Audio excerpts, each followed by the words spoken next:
get some hydration before we get going. So welcome in, guys, whoever's in already. If there's anyone in, may not be anyone in yet. Shark Scrapper, I think, is still alive. Let me check while I'm doing that. I can check on my YouTube sides and make sure everything is done as I planned. Yes.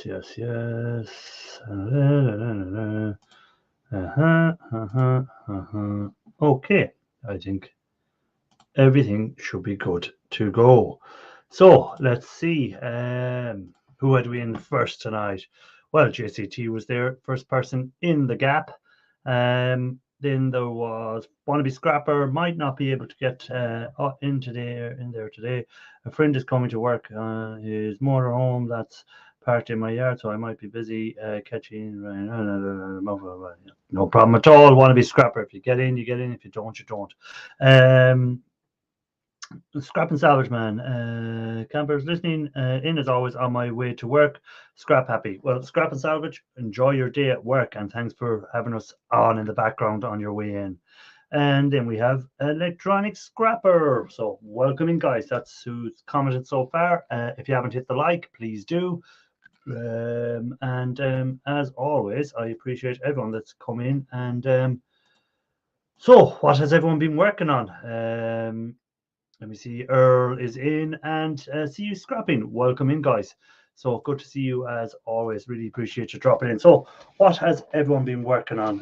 What have I been working on? Well, as you've seen in my last video, what was the last video? Yeah, I took apart them TVs. They were in that shed. So it's the big shed cleanup is still going on. The big small shed cleanup.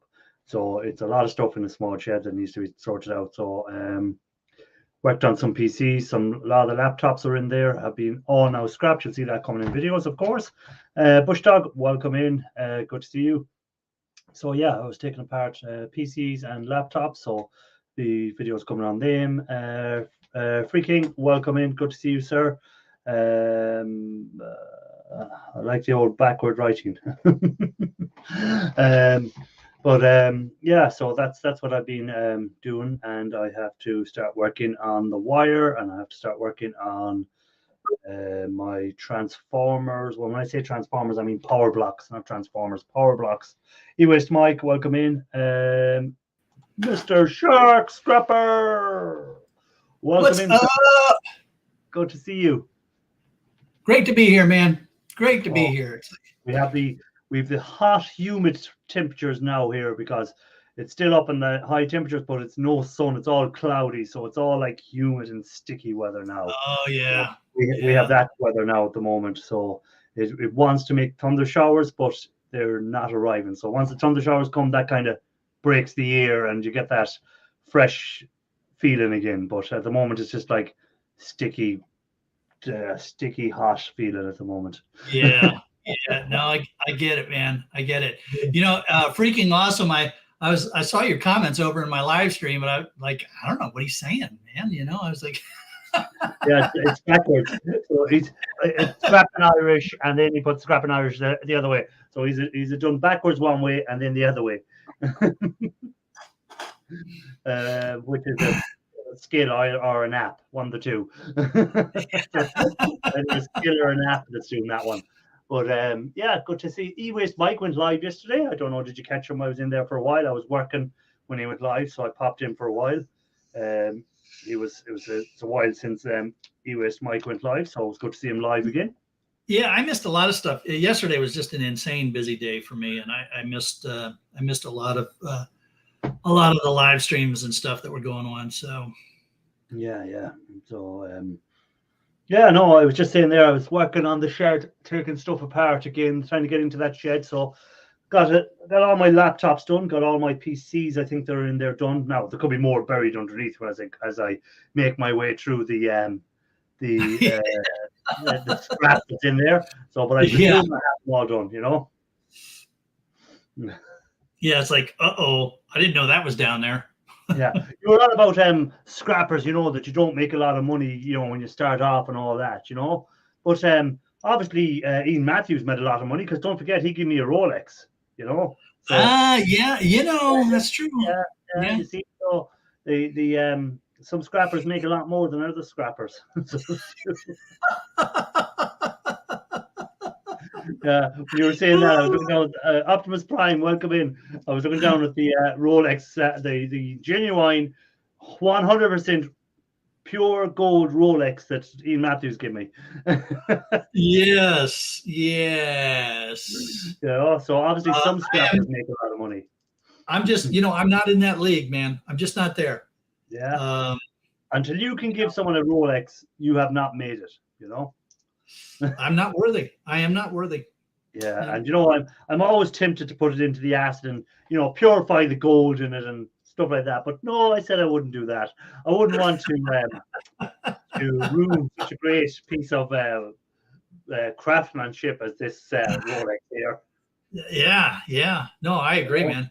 Yeah. And you don't want to wear it either because you might wear that gold right off of it. Yeah, or my wrist might turn green.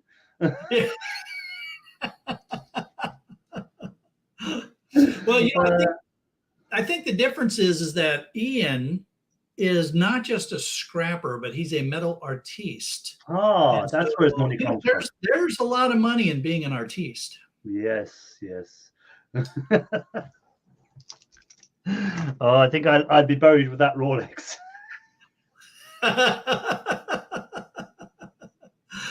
I think I should get it framed or something and just hang it up somewhere and just put E. Matthew sticker beside it and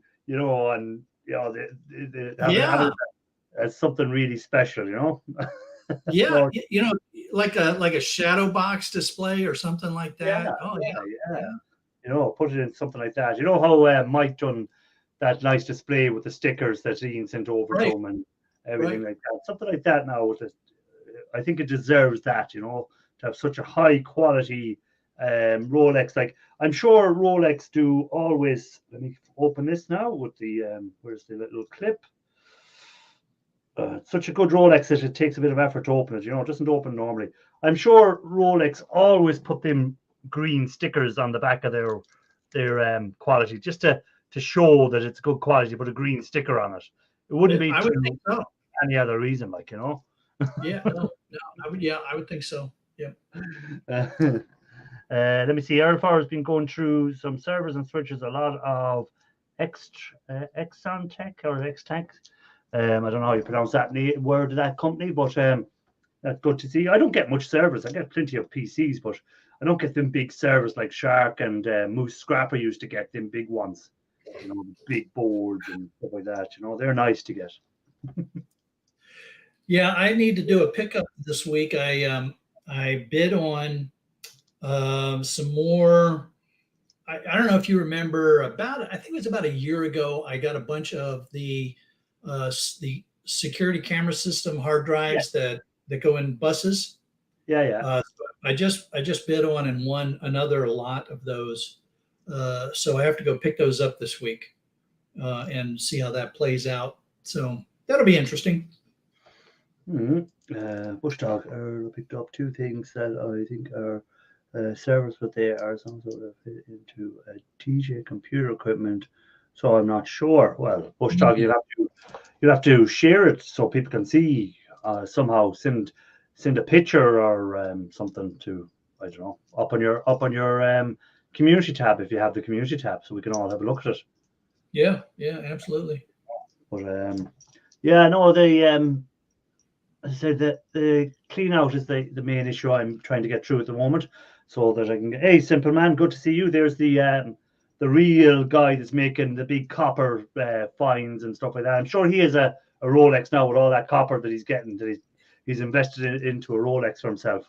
Yeah. I actually seen a very good documentary on YouTube. What was it called? It was on copper. It was on the Wall Street Journal's page. Wall Journal. What was it called? Copper. Why copper is now one of the world's most in-demand metals, and it's very good. So if you get a chance, guys, have a look at that. And they're talking about by the end of this decade, we will be 30 million tons short, 30 million metric tons of copper short every year for what the projects they have lined up to do. So, and they're on about how more copper mines need to be opened up, but a lot of Yeah. companies won't open copper mines until it reaches 15,000 a ton for copper. So there we go. When will it get to 15,000 a ton, guys? Are you still Yeah, holding that's hope? it's a yeah, it's an interesting thing, right? It's like they don't want to open the mines until it reaches a certain point, and then as they bring those mines online, that could lower the prices back down again. Yeah. But I've read similar articles where they're just the supply is not going to be able to keep up with the demand signal for copper. Yeah. So it becomes a question of, if you can hold copper, you probably should, because right now the prices are still kind of down. Yeah. I'm still shocked with the price. I was expecting by June, which we're into now, that copper would be at least 20% higher than it is now. At Yeah, least I was yeah. expecting that, and it just hasn't happened. So I know the Chinese demand hasn't been as high, but the rest of like Europe and America and places like that, where a lot of stuff has been changing to trying to be renewable, and so we have our electric cars and more of the wind turbines being made, and all them sort of systems. You'd expect prices to be a bit higher, but I don't know what's happening. It'll be copper coated aluminium quicker than opening mines. Yeah, but they were saying, the Wall Street Journal was saying about the copper is needed to be pure copper for the likes of the electric cars and the windmills or the wind turbines. They need to have pure copper, so that's why the aluminium stuff probably won't be used in them.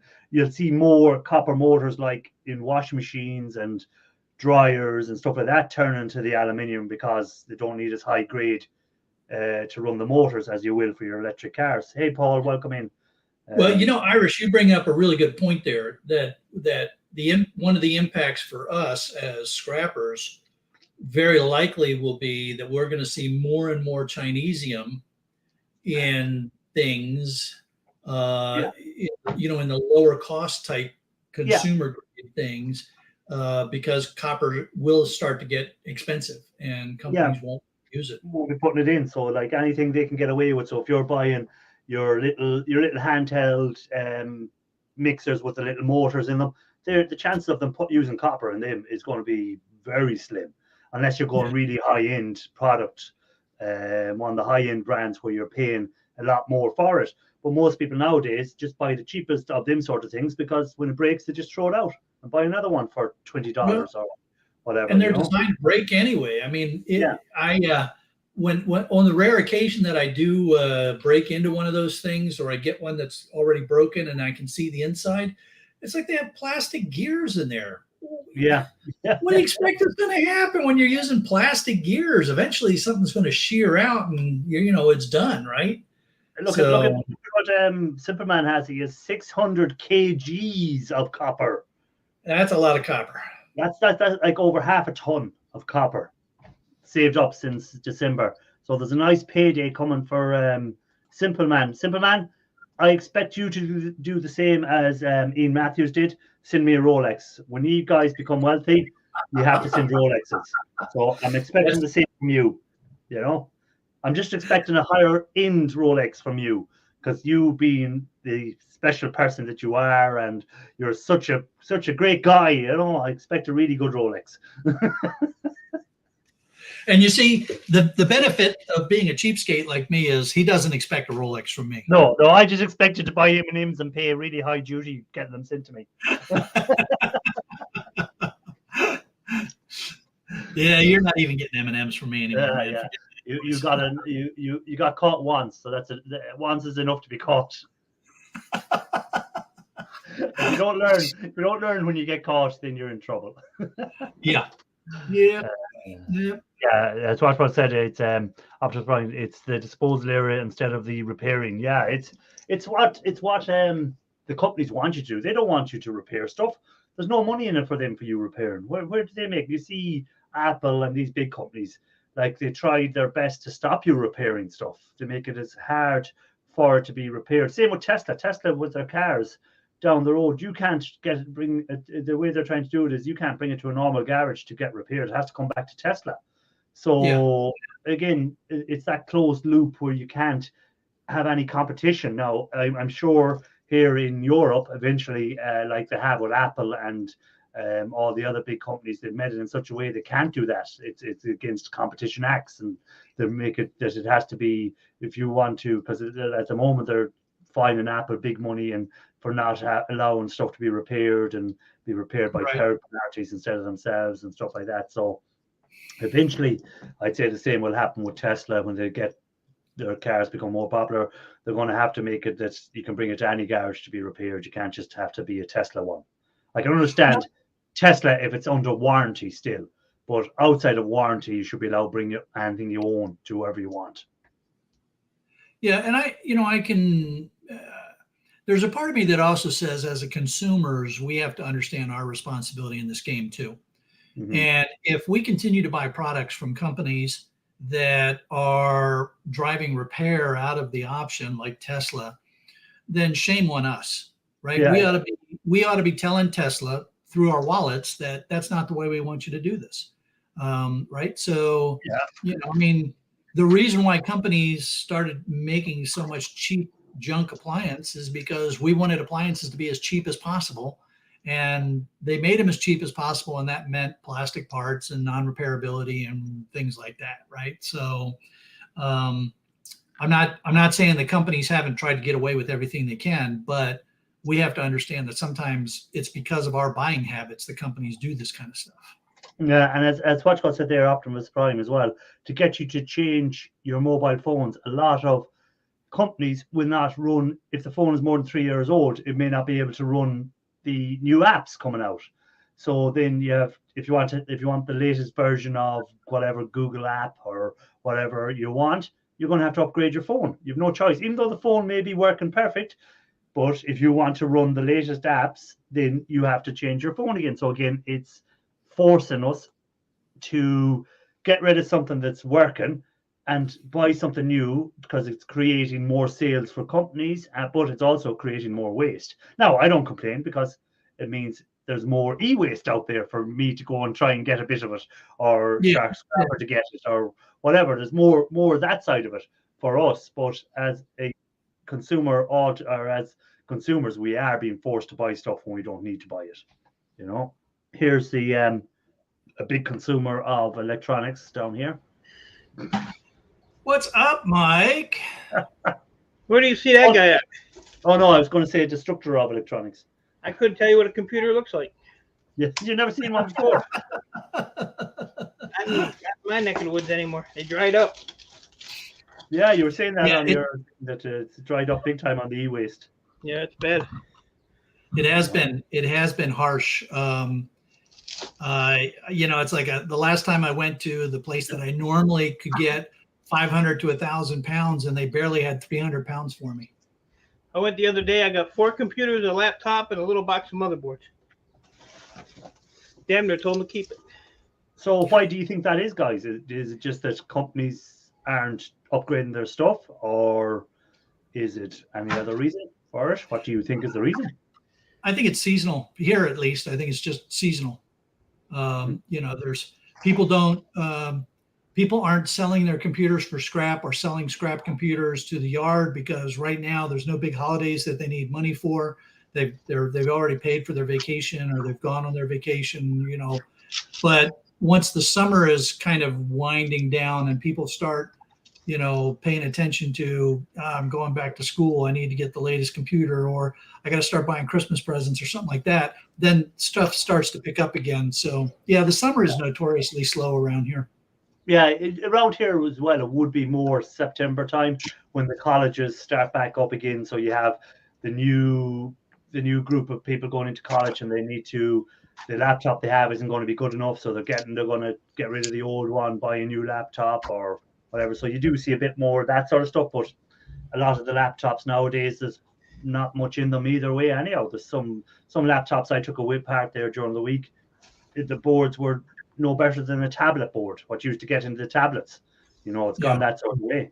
A lot of them have now integrated CPUs, so you're not getting any CPUs. It's integrated CPUs, integrated RAM on them, stuff like that. So you're not getting any of that good stuff with the gold flashing on it anymore.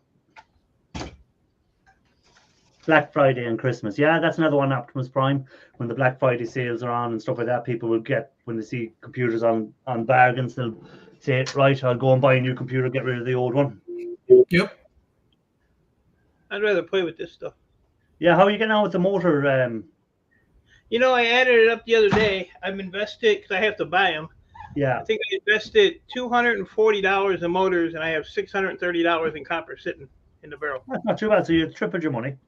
Counting this one here. There's 45 pounds in here. And have you much more to do, or are they all done? I have 4 more to do. Okay. And they were giving me a hard time, so I sprayed a little oil on them so they'll come out after I let it sit for a little bit. There you go.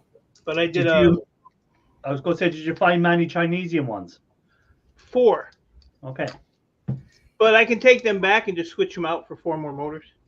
Okay, that's okay. So I'm not losing. I take the armature and the aluminum caps off of them, and just take the motor back. If it's aluminum, and just go in and I grab 2 out of the motor bin, and if they're aluminum, I bring them back. But see, if I wasn't such an honest person. Is he talking about himself or someone else?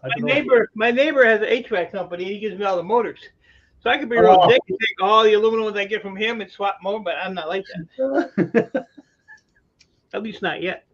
Yeah, you haven't resorted to that yet. So do you think this is something you're going to do going forward? Are you going to start buying the motors from them? Yeah, I'm just going to keep doing this. I'm not making any money anywhere else. Yeah. So, I'm still doing all right. Could you out of this, I get the copper, I get the metal, I get the aluminum, I get the wire, so. Yeah, so and when you were talking there about the copper, like you were saying you have so much in copper, that's only copper. Then you have all the shred, you have any aluminium you've got out of it, right? Any insulated wire. So it should be a good little way. How long does it take you roughly to get a motor stripped out now? Have you timed yourself? I did 50 motors in about 3 hours. Okay, so and that was completely taken apart and took the top off. And then today I did all 50 motors in about, I don't know, hour and a half, 2 hours. Optimus Prime goes, is that a halo or a light over Mike's head? Definitely not a halo. Definitely not a halo. I'm on my way up. Stay away from the light, Mike. Run away from the light. Do not go into the light. I'm ready to go to the light. Let's pass it. Go to the light. When I go to the light, they can decide where they want to go from there. I'm happy either way. He's like a moth. He just goes to where the lights are. Yep. Happy either way. Mike's just hoping that the light isn't a fiery brimstone red coming from below. Oh, I don't care. I feel at home. Hey, that's what I was going to say. Most of the people you know are going to be there, so you might as well be there. No point going to, like I say already, most people I know are going to hell, so it's no point me going up to heaven. I have no one to talk to. Yeah, I'm gonna talk to my yard about buying central air units too, because they just buy them for shred. Really? Okay. Yeah. Interesting. Huh. So I can buy those too off of them. I can buy anything off the yard. I just have to, haggle with the price. That's all. Yeah, sure. But yeah, the yards that I go to, they'll be happy to buy them as shred. If you're dumb enough to take it to the shred pile, they're happy to let you tip it off. Yep. Then they'll come pick it up and haul it over to their breakdown area. Yeah. But they want to, you have to prove to them that the refrigerant has been removed, right. Or they'll turn them away. In fact, I saw this one situation. It was hilarious. They told this guy that they weren't going to take it because he hadn't drained the refrigerant, and he got all upset and he's yelling and cussing, and he tipped it off of the back of his truck anyway. When he did, it busted one of the lines. So now you've got this huge cloud billowing up around this thing. And 2 of the guys from the scrapyard went over, picked it up, and threw it in the back of his truck again. Bruce Napier, welcome in, by the way, Bruce. Good to see you, sir. Yeah, Mike, you know, when you buy the motors there now, right, we'd say, do they charge you the same price for the motor that they paid, or do they charge the motor plus a percentage? Yeah, it's probably about double. Okay. All the scrap yards, when they sell you something, it's going to be double of whatever they buy it for. Okay. Yeah, well, they got to make their money too. Yeah. But see, what I'm going to do is after I do this for a little bit, then I'm going to renegotiate it because I'm going to tell them all the shit's coming right back to you, just in a cleaner form, you know? Yeah, so you're saving them the work. Yeah, this is kind of like a trial just to see, but it seems to be working out pretty good so far. I don't know See, what. Big Country Scrapper, after all, was correct. Money in motors. No, he's still an asshole. Oh What my I did God. is on my other bench back there, I put a block, you know, screwed it to the thing, and then I have my steel block. So I have, you know, something I can put up against it to hold it. And then I use my air compressor with the thing and slide them right out. To all by the way, to all the Canadians is in, I hope you're all safe with the bushfires you're having up there at the moment. I hope you're all safe and keeping well. I hope the bushfires are far away from you, even though you are polluting the poor New York people, which are small. Yeah, they better put the damn fires out. They're killing Mike. I hope they choke to death up there. By the way, welcome in, Candy Scrapping. That's what I hope it's not you sending that smoke down to Mike. We got rain now, so we're all right. First time we've had rain in 3 weeks. Yeah, we've had no rain, but we're going to have it. I'd say this will be the first time in 3 weeks. It's got really clammy and heavy weather, so it's definitely going to have a thunder shower. Yeah, we need the rain. My groundhog's thirsty. Bushdog hit 1,000 followers on TikTok and did a live scrap session last night and made 580 in coins of an hour. Well done, sir. Good on you. And I hope you make another 580 and another 580, and hopefully at some stage you'll be able to send me a Rolex watch because you'll be so rich. You know, I tried that TikTok thing. I got myself some nice white tennis shoes and some short shorts and a crop top. And I got up there and started dancing, and they shut me down and made my channel. You know, they banned me from TikTok. So I don't know what the hell's going on with that. Yeah. You're not meant to have anything dangling outside them shorts. Not even tennis balls. Well, I doubt if he had anything dangling. Roy's the boy. Welcome in. Good to see you, sir.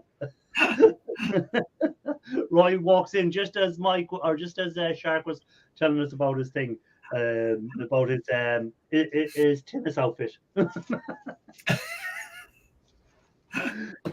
Stop. There is used in fridges that is non-toxic and does not have to be removed. That's good information. But again, how do you know which fridge has that and which fridge doesn't? Is there markings on the fridge to tell you which one has what in it? I hope there is. Shark. There's supposed to be, yeah. Oh no, that's Ian Matthews that was working in the garden and he got banned for sending that photo around to people. Is crazy and shocking. Yeah, TikTok has probably got more people on it than a lot of platforms, but it's hard to make it on TikTok. It's hard to make it on any of the social media sites as scrappers.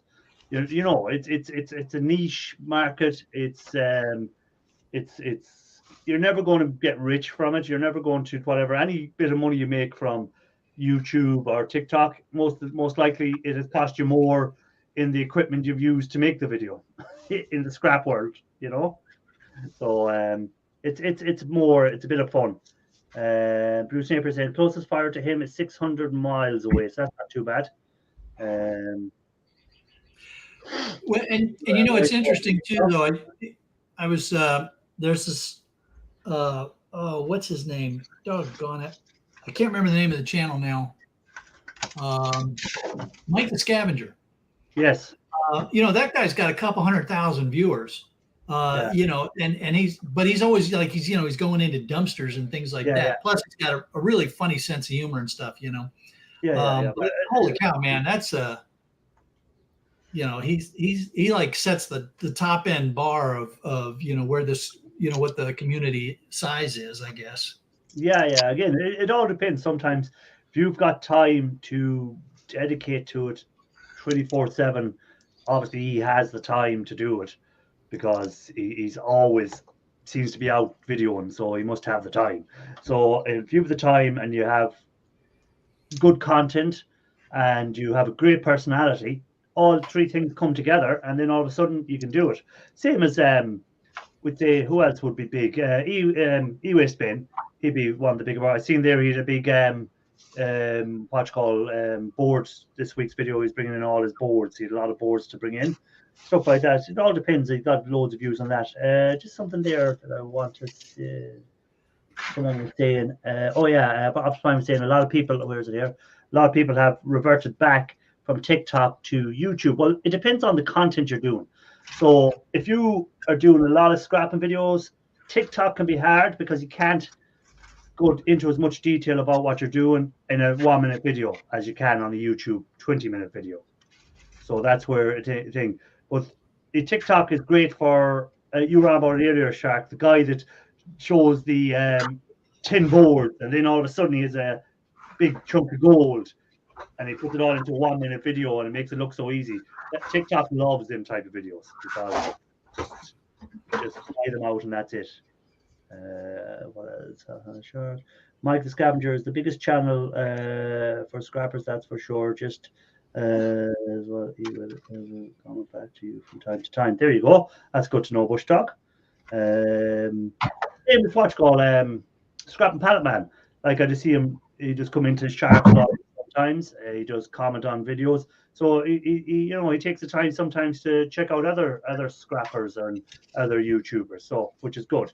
There's other YouTubers out there, and they wouldn't take the time to look at anyone's content. Well, and when you get to that kind of size where you have 300,000 plus subscribers on your channel, I can imagine how many comments those guys get on their videos, and how hard it would be for them to respond to, to comments and stuff. So, I can certainly understand that challenge. Ralph Morrick, welcome in, sir. I have trouble keeping my videos under 30 minutes. TikTok is not for me. Yeah, if you can't keep them under 30 minutes, you're definitely not going to make it up to TikTok, unless you do 30 videos.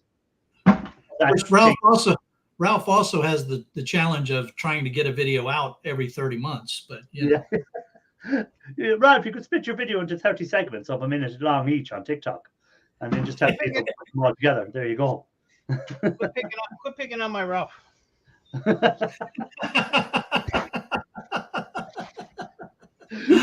Every time I see that thing there, all I can think what Mike has in front of him, I think he's working in a deli or something. Yeah. And what would you like on your scrap? You want a little tantalum on your thing? What? A little BGAs on your salad? What do you want? Or he's making scrap pizzas, and that's all the ingredients for the scrap pizzas. There you go. I'd like a 12-inch tantalum and BGA special, please. That'll be $622. Bruce says, I have a guy that does heating and air conditioning. It tells me which units are safe and which need to be emptied by pumping them down. The units that are pumped down, I take to mechanic who recycles. There you go. So At least the stuff you're getting is already done for you. So, Paul said he keeps getting booted from the chat. I don't know. Is there an issue with YouTube? Anyone else getting that? Hey, Lee, welcome in. Good to see you. Anfield Road layout. He was live earlier. Hey, Lee, great to see you, man. There's somebody to boot from the chat. Boot Lee from the chat. I'll boot somebody. All right, I'll boot you. Hang on. No. That'd be boring. Hurry up. Rob, that was just a real interview to your Mike. I couldn't boot you, man. Well, you suck. Life wouldn't be the same without you. Yeah, okay. Now, hold on. Lee, don't start shouting. Talk nice and calm. No. I'm gonna not have a guess who I met yesterday. And speak with an American accent, because nobody knows what the hell you're talking about. You met Ian Matthews. Yes, he turned up at mine. Knocked on my front door. What he give you these stickers? Did he? These stickers? Yes, I did. I've got limited edition stickers. Yes. Yeah, you see, there you go. And I got a load of train stuff as well. He found that box of train stuff. How much did he charge you for the items? He sure he didn't give them to you? Nothing. It was a big box full. Big box, load of track Ralph and everything. Welcome in, sir. Hello. Hey, Ralph. The artist. Hello there, Lee. Long see no time. Long see no time. What's the weather like in Liverpool, Lee? Is it nice and warm? He just ran off. He could have took his hammer with him. What can you do? I don't know. Over here it's 32. Yeah, not quite that today. Now we got to. I've frozen half my bottle of cola, or it's now separating from the wall. I put it down like this with a little bit of water, and then a part freezes, and the top is still open, and then you fill the thing with water, and then you get a really large chunk of ice in your water, and it cools down pretty quick. And if you hit it a couple of times, it breaks in pieces.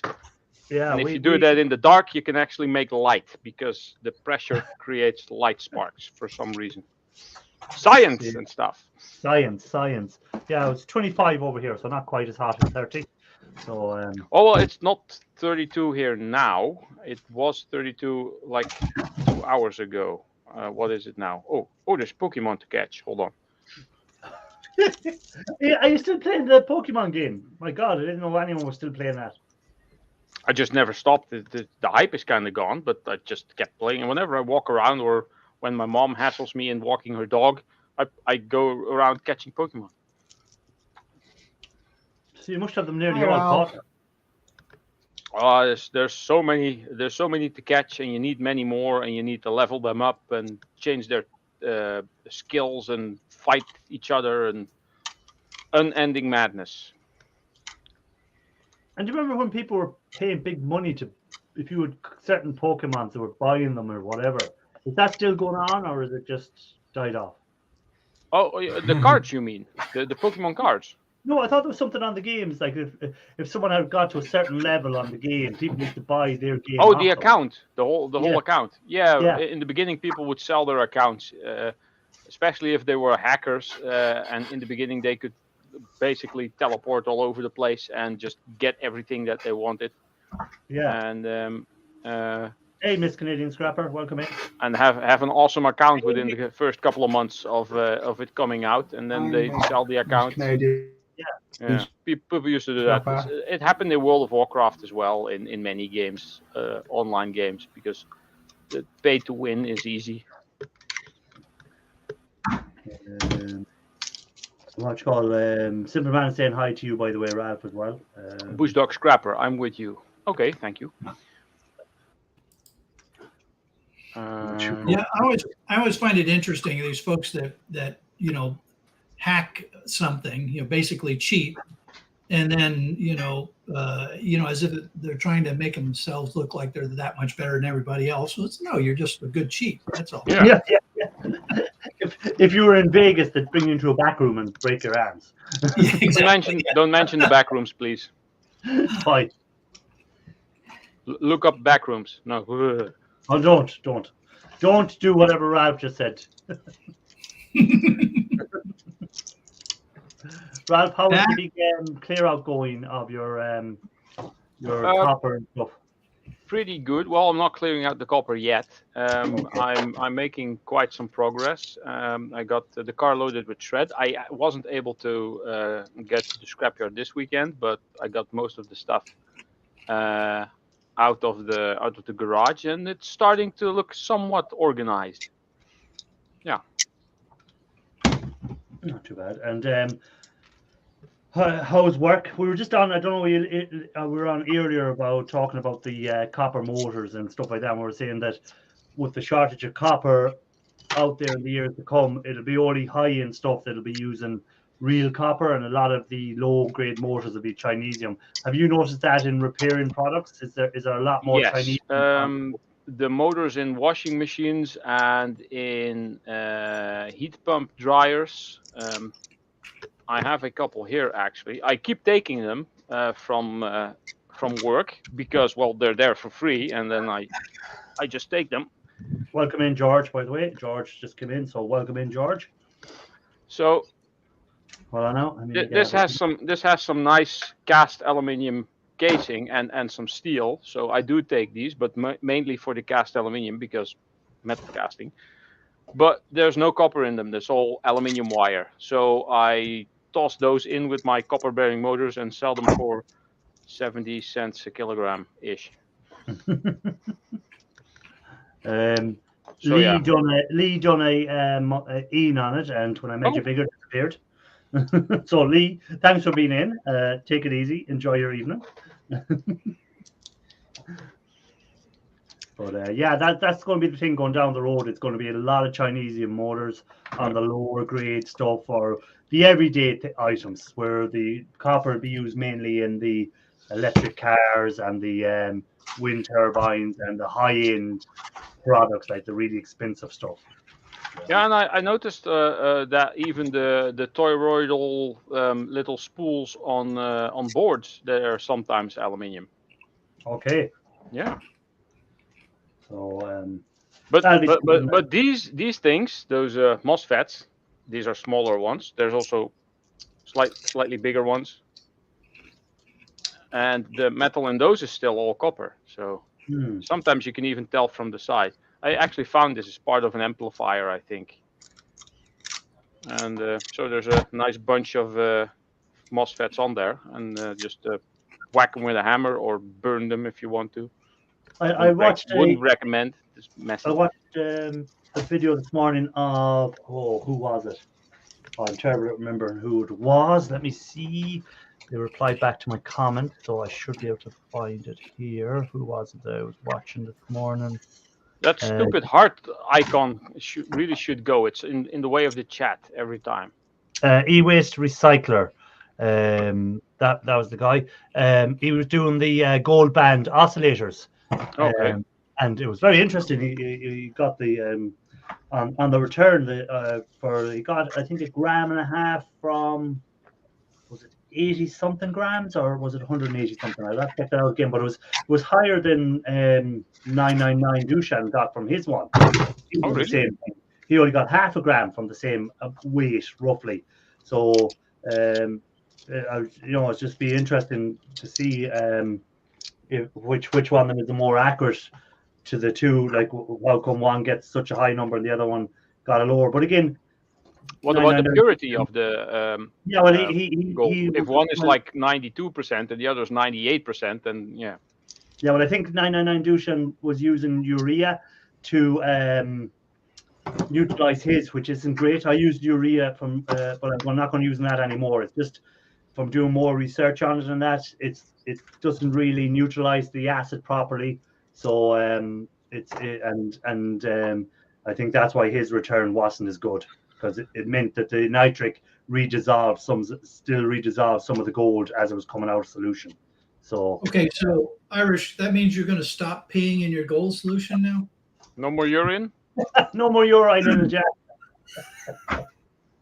It never occurred to me to pee on my gold, but hey, whatever. I've actually heard some Philosopher's Stone level conspiracy stuff that some people actually were able to distill urine into gold or something. I don't remember exactly what it was. I've never seen that. Watchcall was looking there for the name of the channel. Let me find it there again for you. It's called E-Waste Recycler, electronic scrapper. He was looking for the name E-Waste Recycler. I think he's based out in Australia or New Zealand or one of them places. I think that's where he's situated. So I found it interesting that from the gold band oscillators, he was using nitric acid to do it. And then he got some silver as well, but he didn't say how much silver. He just left silver in thing, so he got a bit of silver out of it as well. So it's just the return seemed to be fairly good for the amount, and he didn't seem to use that much nitric acid. But until you try it yourself, you don't know. And again, everyone is going to be slightly different because everyone does it slightly different. The outlawed use of nitric acid to bush dog nitric acid. Oh yeah, I meant to say I use vinegar. I don't use nitric acid. I use vinegar because, of course, I can't get my hands on any nitric acid because nitric acid is not sold here in Ireland. I use something totally different. You can always make your own nitric acid as well, bush dog. But again, unless you know what you're doing, don't even attempt it. So I was watching this. I was watching this guy. I'm not going to say the channel because it's a waste of time. But I was watching this guy. I was looking at. He was it was about getting lithium out of lithium-ion batteries, and I was thinking, oh, this is cool. I'll take a look at this. Yeah. And so his first attempt through it failed, but he didn't know that until you got all the way to the end. And at least he was honest and said, all right, well, that didn't work. Yeah. So we're going to try something different in part 2. Well, then part 2 plays out, and he fails again. But, it's like you look at the thumbnail and the title and you're like, oh, okay, we're going to see how to get lithium. And no, we're going to see how not to get lithium. And I was like, after a while, I was just like, actually, this is an interesting way to keep people around to the end is you just make sure you fail. Well, yeah. I don't think anyone sets out to fail, but I like when people be honest and like even that one now I watched, that e-waste recycler. He was having trouble at the end getting his gold he put too much borax, or there was too much borax in the crucible when he was heating it up, and it formed like a glass, because there was old borax in there, and it formed like a glass, and it wouldn't allow the gold to actually solidify or flow properly. So it was only forming into small beads instead of forming into one big bead. So like he could have not shown that and just put it in afterwards and gone and, oh, look what I got, this lump of gold. But he actually showed the problem he was having and how he solved the problem, which is good, because I prefer people to be honest and not, as you said, Shark, show in boards and then show a little chunk of gold at the end, Yeah. That at least show like, oh, well, I done 10 boards and I only got a little minute piece of gold, but I got a bit of gold, but it's not, it's not a huge amount, but it's a bit of gold. Where anyone that is doing the e-waste recycling will know that you need hundreds and hundreds and hundreds of these boards to get a couple of grams of gold. Where you'll see bucks on YouTube with 10 of these boards and they can have a gram of gold or 2 grams of gold or even an ounce of gold. And it's impossible to get that from it, So because if that was the case, boards ought to be paying a lot more money for the boards. If you're able to get an ounce of gold from 10 boards. Absolutely, yeah.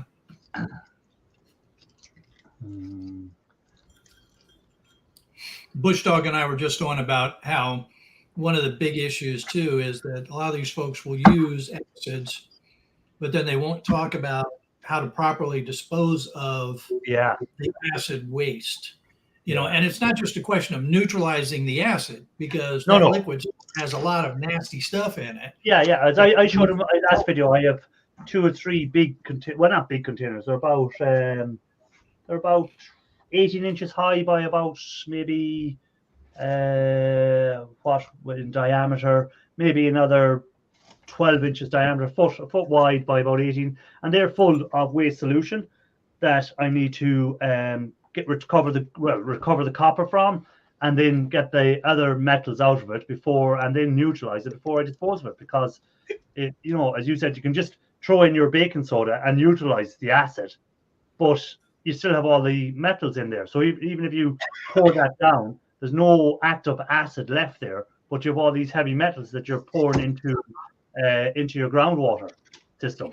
So you're going to contaminate everything around the place. And that's why I said in the video, here's my containers, because in case people think I'm jumping the acid out because I haven't got around to recovering the stuff from it yet. I said, there's my containers where my acid is inside that I need to work on. Yes, I haven't got rid of it.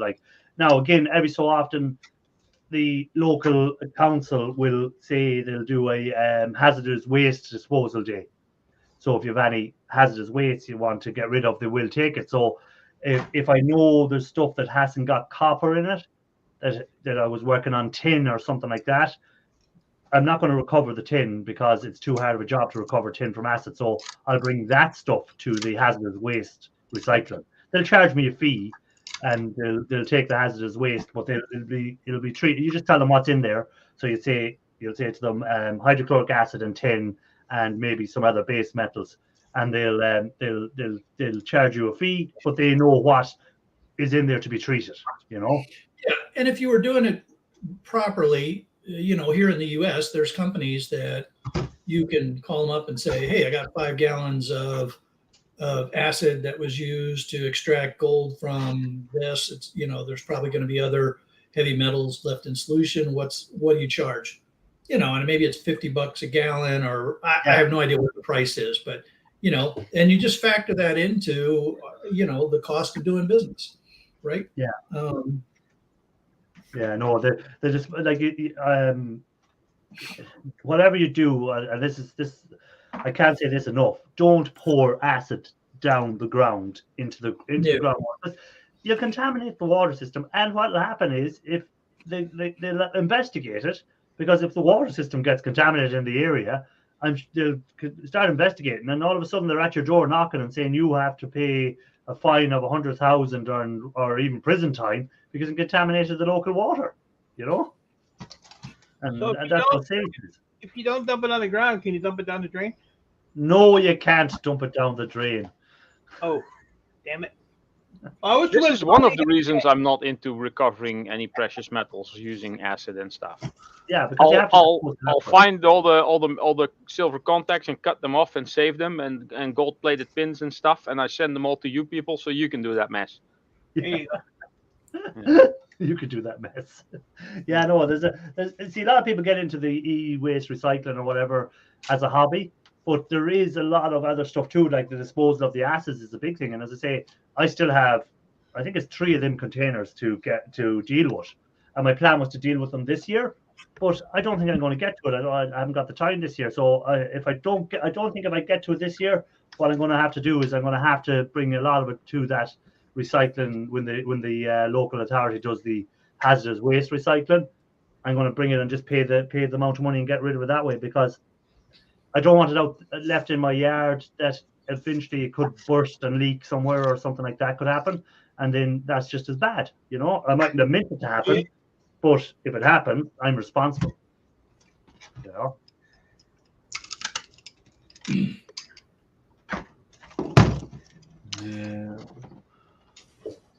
Just learning about it, and hence all the videos on it. It's one of the largest companies here in the US that will do it. Yeah, so there you go. So in the US, there's a company called Safely Clean, is one of the largest companies that will deal with the acids in the US. So there you go. Hey, Gibby the Scrapper, HCl by itself can go down the drain. Yeah, HCl without anything in it go down the drain because it's a drain cleaner. Same as sulfuric acid here in Ireland is sold as a drain cleaner. But once you dissolve copper into it or dissolve any of the metals, you can't pour it down the drain anymore.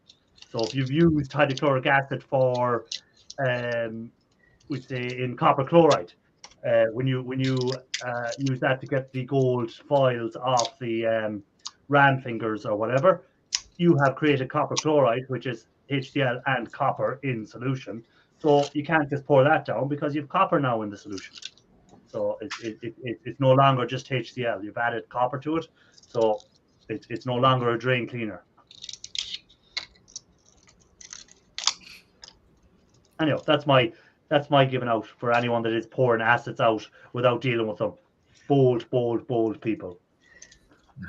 Yeah, no, that's a big deal, and it's interesting because you have to be careful sometimes, right?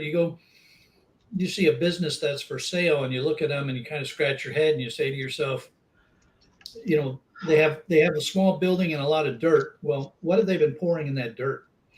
Because at least here in the US, if you go to get a business loan to buy a business and it includes real estate, the bank is going to require that the ground be tested for contamination.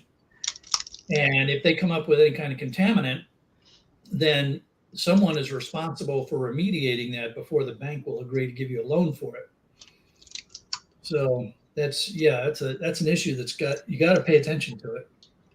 I was just taking this board apart, and I took the black cover off, and I found a gold colored diode of some sort under there. Okay.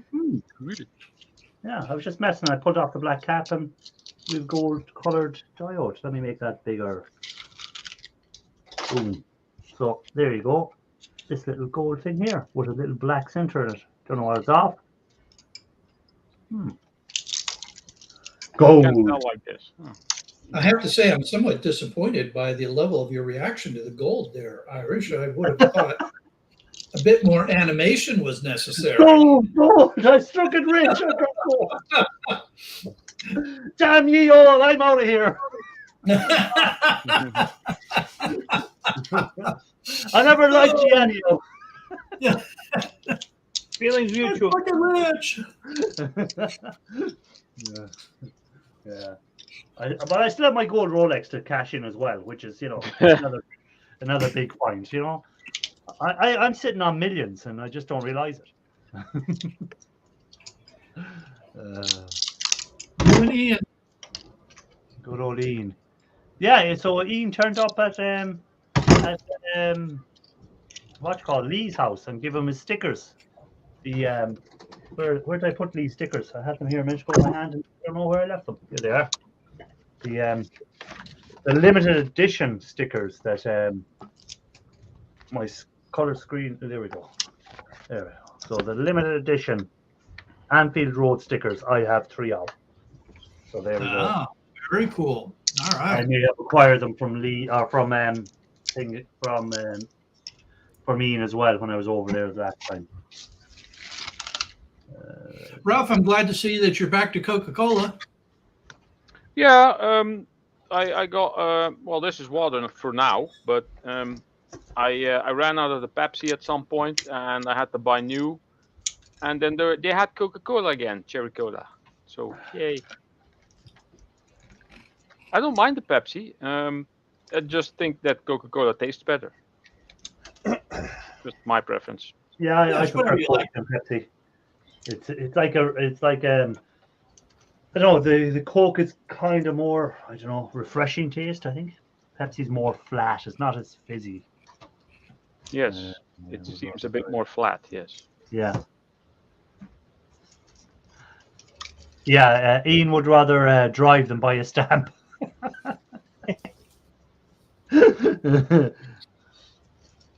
Did you give up your computers at eWaste Mike? Gibby the Scrapper's asking.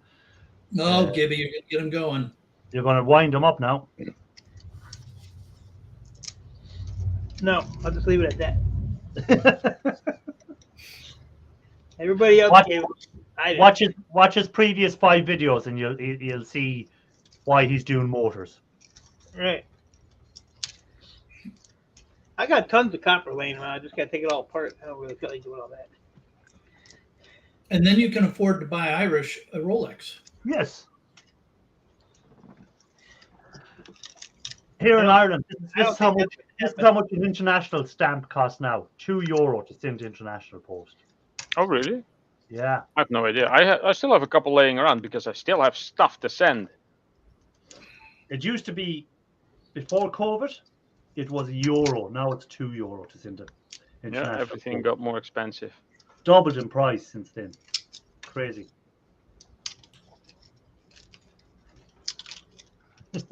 Got to get him going. He's too quiet. I'm looking up what our U.S. international stamps cost. I don't know. What does it cost? Motors are easier to do. Less categories that you have to worry about. Yeah, well, that's the other advantage of not doing anything. Scratch my head and figure out what barrel it goes in. Yeah. Mike looks like he's stripping a chicken for the deli. Hey,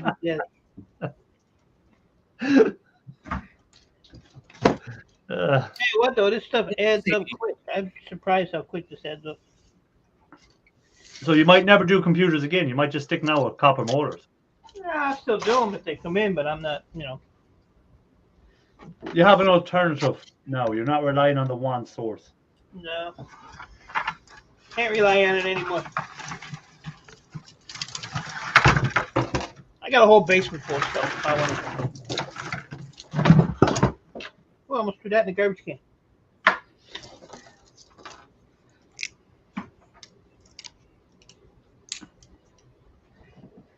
This is more relaxing and less stressful too. Yeah, a lot less screws to deal with.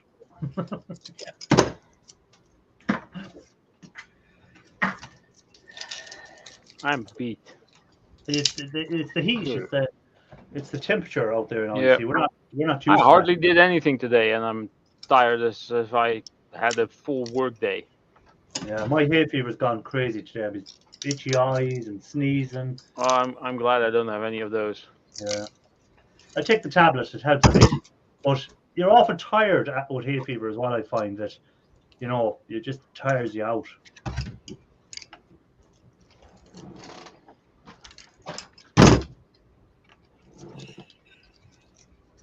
Getting this gold little thing off and adding it to my collection. What do you all scrap and how do you find your scrap? Well, here's a new name to me in the scrap thing. Where do we find our scrap? Well, Shark Scrapper, where do you find your scrap? And what sort of stuff? Everywhere. It's all over the place. Florida has one big junkyard. Everything for the taking. Yeah, but seriously, I find it on the street. I find it in corporate pickups that I have scheduled. I have private clients that I pick up at, and I also buy it from online auctions and places like that. So yeah, it's literally everywhere. Yeah, I get mine from people that I know or by word of mouth because I'm doing it as a hobby. It's not for a living. It's a hobby. So I work in a different thing. So I just get mine by word of mouth. People that I know now just come to me and go, "Do you take microwaves? I hear you take these." And they might have a pile of phones or might have a laptop. A guy brought me in there the other day when I'm at work. Guy comes in and said, "Do you take these boxes?" It was a satellite box with a built-in hard drive for the TV. An old TV box where you could record onto it from the TV and it had the hard drive in it, but it also had the satellite channel. So I said, "Oh yeah, I take them. There's a hard drive in there and there's a board." Yeah, so stuff like that I get. Mike, where do you get all your scrap from? On my neighbor's yards and garages. Garages, yeah. Usually scrap yards, but I got like computer stores and stuff like that. So most of mine are just contracts. What was asking me there when I showed this, he said, "That's very nice. I wonder if it's magnetic." Well, let me get a magnet and we'll test that out because I just happen to have some magnets beside me. Oh, really? I think I have a bucket full of those here somewhere. Just happen to have some magnets beside me. And I just think have to. I think Irish in my live stream told me I should start screech strapping. Yes, you that's really want another weekly video of somebody going, no. The What are you talking about? The answer to electronic scrappers question: is it magnetic? Yes, it is. Oh, Well, no, it's that's not, gold-plated it just steel. means it's gold plated. That's all. It just means when I throw it in the acid, we'll see will the gold float off it, or is it just gold paint? Could also be gold paint, yes. Yes. So, Anyway, but where I get my scrap, thank you for asking. hold on, sorry, I was coming back to that. Yeah, I just answered the question. Sorry, Ralph, where do you get your scrap from? Well, I am not a scrapper per se. I started as metal casting, but buying metals is expensive, so I scrap. People sometimes give me anything that has a cord on it. Not much. VCR here, old DVD player there. I have a big dumpster room underneath my building where I go every day and find something like once every couple of weeks. Sometimes it's a small board like this, which has a lot of MOSFETs on it, which are all copper. And sometimes it's complete devices like old modems and stuff, or old audio video equipment, old CRT televisions I sometimes come across. But I repair for a living. I repair washing machines, dishwashers, microwaves, all kinds of stuff. And the good part about my job is that all the pieces that I replace, the broken pieces or the pieces that I replace that may or may not be broken, I get to take home. So there's my scrap. And then because I drive around a lot, I tend to pass dumpsters regularly in the streets that I work. And then it's like, oh, let's have a look in here. And then I find copper tubing and wiring and like the complete electronics board from someone's house. Yeah. 30-second time limit, Ralph. Oh, really? But mostly a lot of small stuff. I don't do like contracts or pickups or whatever. Yeah, so it's what word of mouth or what you find or what people give you. You don't actually really go looking for it. It's kind of turns And out. I actually stopped taking them. I now drive by dumpsters when I see them, and I tend don't let not Ian to. Matthews hear you say that. I tend not to look in them unless I see copper tubing sticking out, because that I take, of course. But I don't take steel. I try not to take anything that I know doesn't have much in it. My next door neighbor threw over a strimmer the other day to me. He said, this strimmer is broken. Any good to you? I said, is the cord on it? Yeah. I said, I'll take it. So he threw it over. So I have a cord off the strimmer and I'll have the motor out of the strimmer. Just have to get rid of the plastic. You know? Yeah. That's the good part about the dumpster room down here. I can dump all my plastic in there. So you know what's better than playing with copper? What's better than playing with copper, Mike? I'm going to show you. Food. Ah. What's for dinner? Ooh, what's that? It's all taco fixings. Look at that. Oh, so it's basically build your own taco. See that? Cool. Ooh. You know, the bad thing is I'm allergic to all this shit. So Throw it out. Here, Earl, come and get it. That's what you call good neighbors, right there. They hook you By up. the way, I'd like to say welcome into this new person that has come into the channel. I don't think I remember seeing you in here before. So if you're just new, thanks for dropping by. Appreciate you, and you're always welcome to ask any questions you want of anyone. Or join in on the panel if you. Or join in on the panel. If you're brave enough. Or foolish enough. Yeah. So Mike, if your neighbors know that you're allergic to the stuff and they bring it to you anyway, is that really a good neighbor? Yeah, because he's a dickhead. Oh, okay. Welcome, sir. Gotcha. Hey, where's our food? The problem is he's sitting there waiting for me to eat it, so I fall out. Oh, I gotcha. I think that's a pizza left. I have to get the bottle of taco sauce. Well, what have you not got any shark hot sauce? No, I ain't supporting that shit. That's actually good stuff. It was good stuff, that shark hot sauce. Yeah. I like didn't use much of it. probably Always when I tiny little dabs, but you know. Yeah, when I had it on my, used to get the meatballs and spaghetti and put a little bit of hot sauce on the meatballs. It was lovely.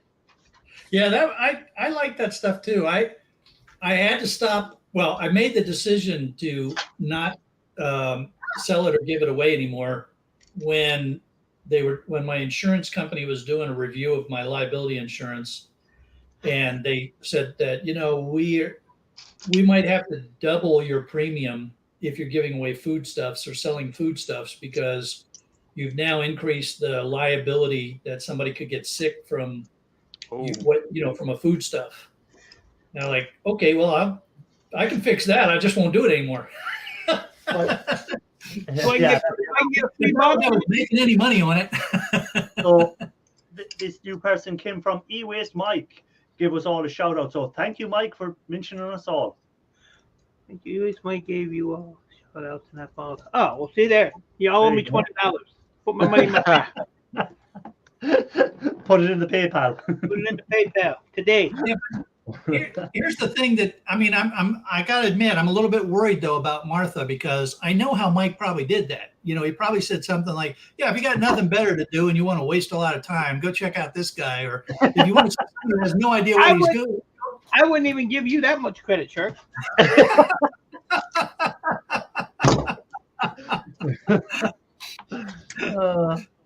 Not needed.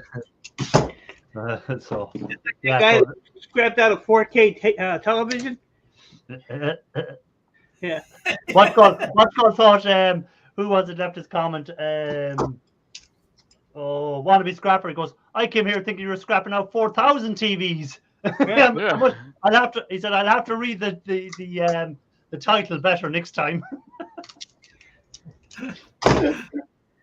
I was thinking if I scrapped out 4,000 TVs, imagine See the that? I'm a ray of sunshine. You see that? Yeah, you're a ray of sunshine, all right. Yeah. Your check's in the mail there, Martha. Yeah.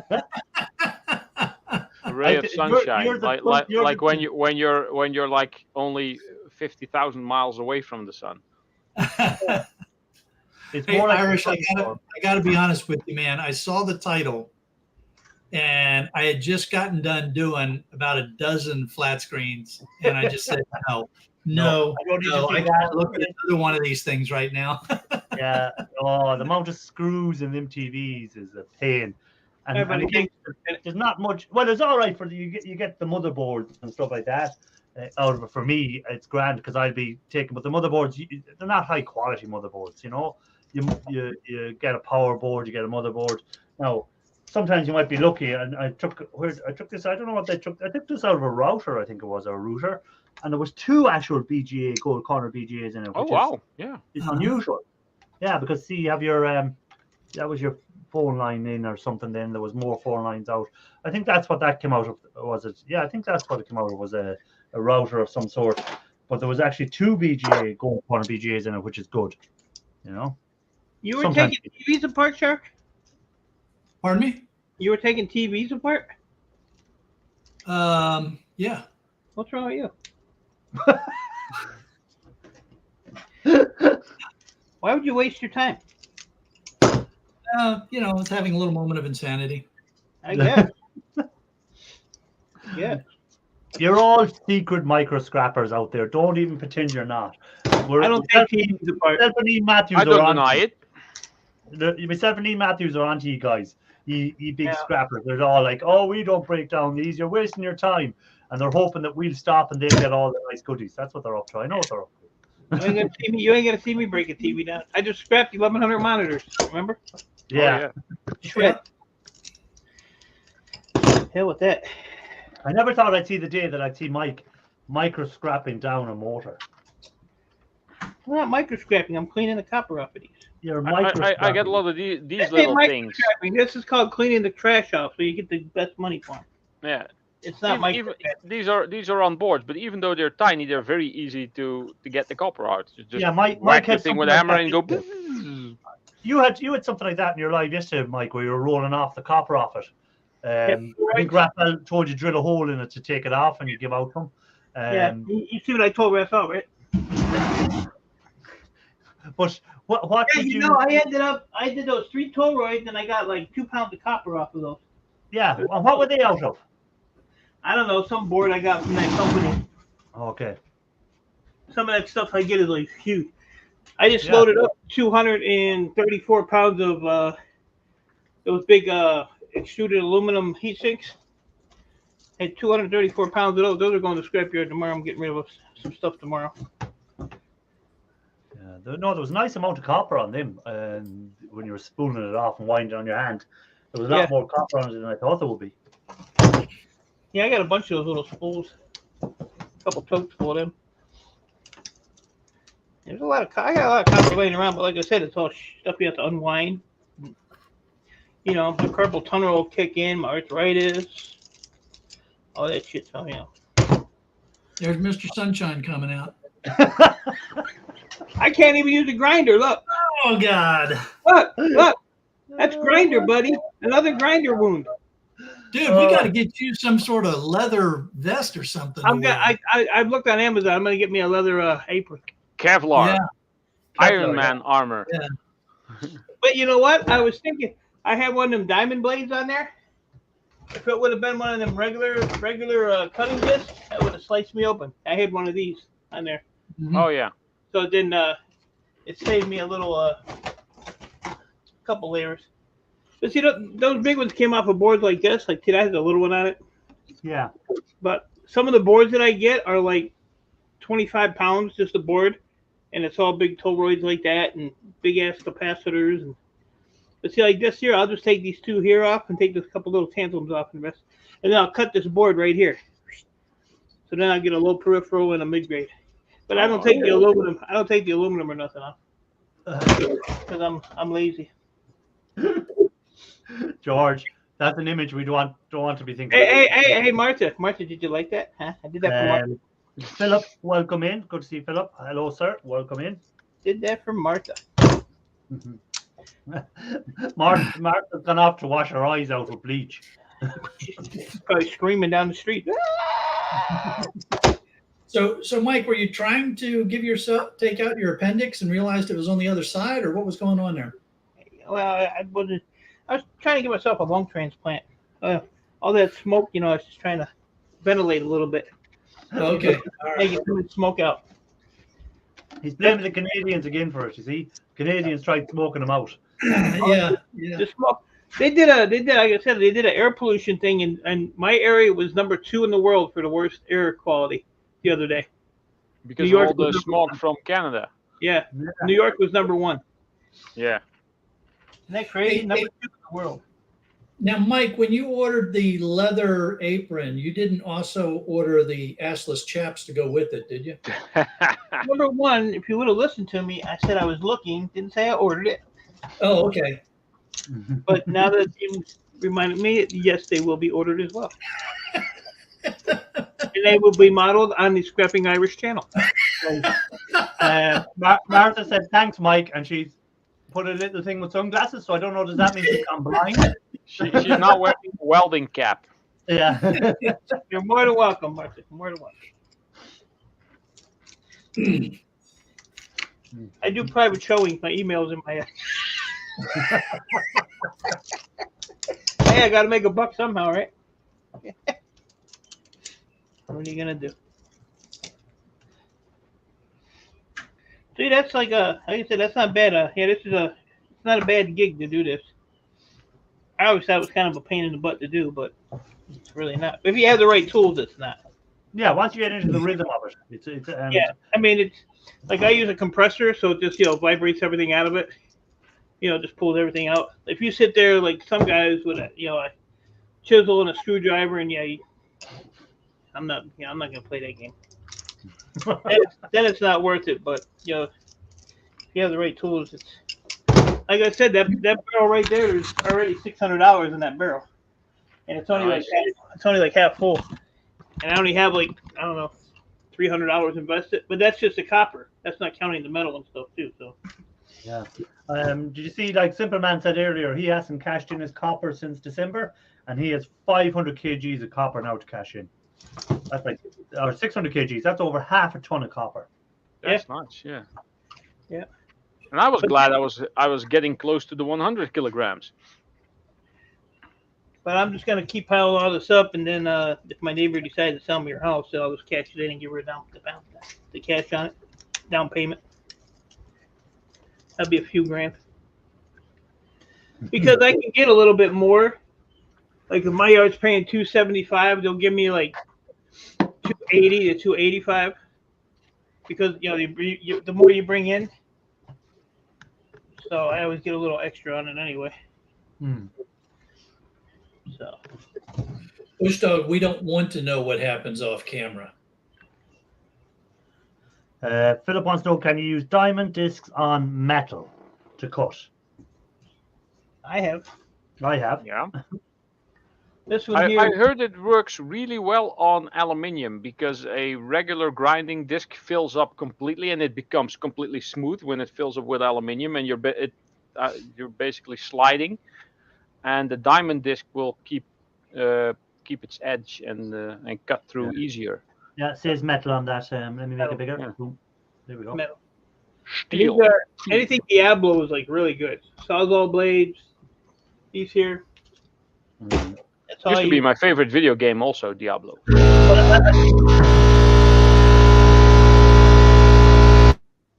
What the hell was that? That was Mike's compressor. Oh. That woke everyone up. I was charging up my neighbor's vibrator. Sorry.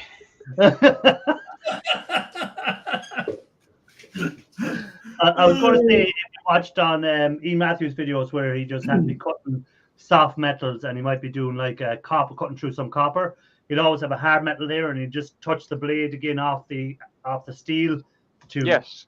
sharpen it back up Clean again. it. You know? Yeah. Yeah, to Yeah. clean Yeah. it. That works. Yeah. Yeah. Yeah, those diamond blades, they work really good to cut the tops off of these motors. Park Nest, hello, welcome in, sir. Hey, Parky. Hello, sir. It's gone completely dark here now. That means the sun is far away. I can open the door to my balcony again. What God said there, Optimus Prime goes, Ian Matthews is entered. That must be the sound of Ian Matthews entering. The problem with that compressor, that's 2 compressors hooked up to one. So when that thing is running, the other compressor is like a overflow tank. So they're 2, one's a 30-gallon compressor, one's a 25-gallon. Irish, Sharky, Mike, and Ralph. Park Hello, Nest. Parky. Host. What a surprise to find you up here. Hey, Park, I have a request. I need you not to get yelled at for the first 5 minutes. I'll be proud. There's a challenge. Yeah. Hey, go fish off. Hi, Fishy. Not to get yelled off in the first 5 minutes. Another bucket full. Hey, go fish. Long see no time. Long see no time. Yeah, Glenn, it's going to rain every day this week. Oh no, we're promised Wish we rain. would get some rain. We're promised rain, but it's not going to be off. I'm looking here. Let me see.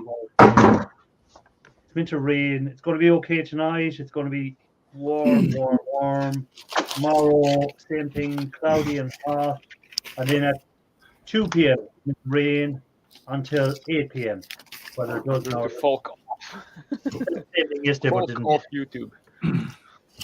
We got, well, so just to clarify, 50% chance of rain, 50% chance of rain, 70%, 60%, 60%.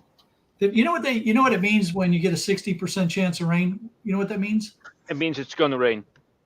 It means there's 10 meteorologists that work that shift and 6 of them think it's going to rain. Oh, yeah. But you know what that I was doing a bit of, well, someone told me, and I've done a bit of research, and it seems to be correct. You know when it says 60% rain, you know that's not 60% chance of rain. That's 60% of the area you are in is going to get rain. Okay. That's what it is. It's not 60% a chance of rain that you'll have. It's 60% of that local area that map is for is going to see rain. That's what they say. It depends on which app you're looking at now. If you're using Accu Weather or one of them crowds, that's the way they do it. So I don't know what app you have, but I just like looked up 60% chance of rain. You know, I'd say, oh, 60% chance of rain today, and they go, no, 60% of your area is going to see rain today. So if humidity is 60%, does that mean like the water level is at 60%? Well, the humidity is the amount of water in the air. Yeah, but does that mean that 60% of the air is water? Technically, yes. 60% of the atmospheric pressure around you is made up of water. Okay, so if that gets any higher, we'd be swimming. Well, at the moment, humidity here is 84%. Yeah, that's what I mean. At some point, you'll be swimming. Well, no, if you ever notice, you feel awful sticky and Yes. sweaty in humidity when the I humidity. feel like 80% of my body is now covered in water. There you go. Here's something I sometimes find: clocks. And They have some good brassy bits in them usually, but this is probably cheap knockoff, so it's probably all just gold. Big quartz movement, won't it? Well, Yeah, get gold a magnet and plated touch steel. off some of the stuff and see if it's magnetic. Oh, the pendulum just fell off. There we go. Right, I'll give you Ali. I'll give you where I am. This is. 69 Fahrenheit, and that's 21 degrees Celsius. But yeah, we're reading 23 on car on Volvo. Humidity 87%. Oh, you're more. Go on. Yep. Only 4 mile an hour wind. Let's have a look. Sort of. Well, it's cloudy, but with sunny spells, but it's been cloudy. But pressure, what's that? I'll have to. I was going to say the 16 millibars. today's Scrapping Irish weather is brought to you by the weather is sponsored. Now we're cutting over to the sports program brought to you by The atmospheric pressure is usually about 14 psi. 8 Oreo cookies. Give or take. Top for a... Oh, Oreo cookies with tuna on it. Oh, I don't think so. Num num num All num. right, that's Oh, ridiculous. it has to be fish related. Is that the Oreo challenge from like a couple of years ago? Must be making the Oh, round. some other challenges. Quite some time ago. Yeah. Oh crap! All the Yeah, screws I are never- jumping. never Maybe a got- horrible sandwich challenge or something. Oh yeah, that thing. I never got into that stuff, like No, the ice neither did I. bucket challenge and the jalapeno. It or could the be hot worse. pepper It could be worse. It challenge. could be just strumming. Oh, that dirty fish. This is Yeah. not magnetic. Oh yes, that fish. Yeah. The only thing I think we done the scrap, a lot of scrappers done for a while was the microwave challenge. How quick it could scrap. Oh out. yes. I did. I think I posted second slowest time after Ralph. Yeah. Oh, yeah, how quick, But how we quick- were the ones who dismantled them carefully. So I've got the quickest careful dismantling time. Yeah. Who was it? Jay or J? What was his name? Who? There was also a guy. He also participated in the challenge. I forgot his name. Who was the quickest? That's what I'm trying to think. Was it It was Uh, snobby. was it Dusty Snobby? Blonde, I think, was the fastest. Yeah, Oh, one of them two, yeah. One of them two was rather snobby or dusty. Yeah. Watch call. Philip says, "Why are you all eating? It's beer time. We're all teetotalers nearly." It's 10:30 p.m. over here, so Yeah. 25 minutes past 9. Yeah, it's nearly bedtime. well, not for me. We've been on road for 2 hours. Yeah, I don't know what's for dinner tonight. I had my dinner already. What did I have for dinner? I had pizza. I still have some left. Oh, I got a takeaway. I had some fries and double cheeseburger. That's what I'm I just had. eating leftover Pringles. Well, I mean, Mike's Pringles And Mike's having Pringles? tacos I never Thursday, have good Pringles. now. 3 tacos for me. And these are actual Pringles. Yeah. Drop it in it. Come here. Mike's neighbor brought him over his dinner. Right. My neighbor saved me $50.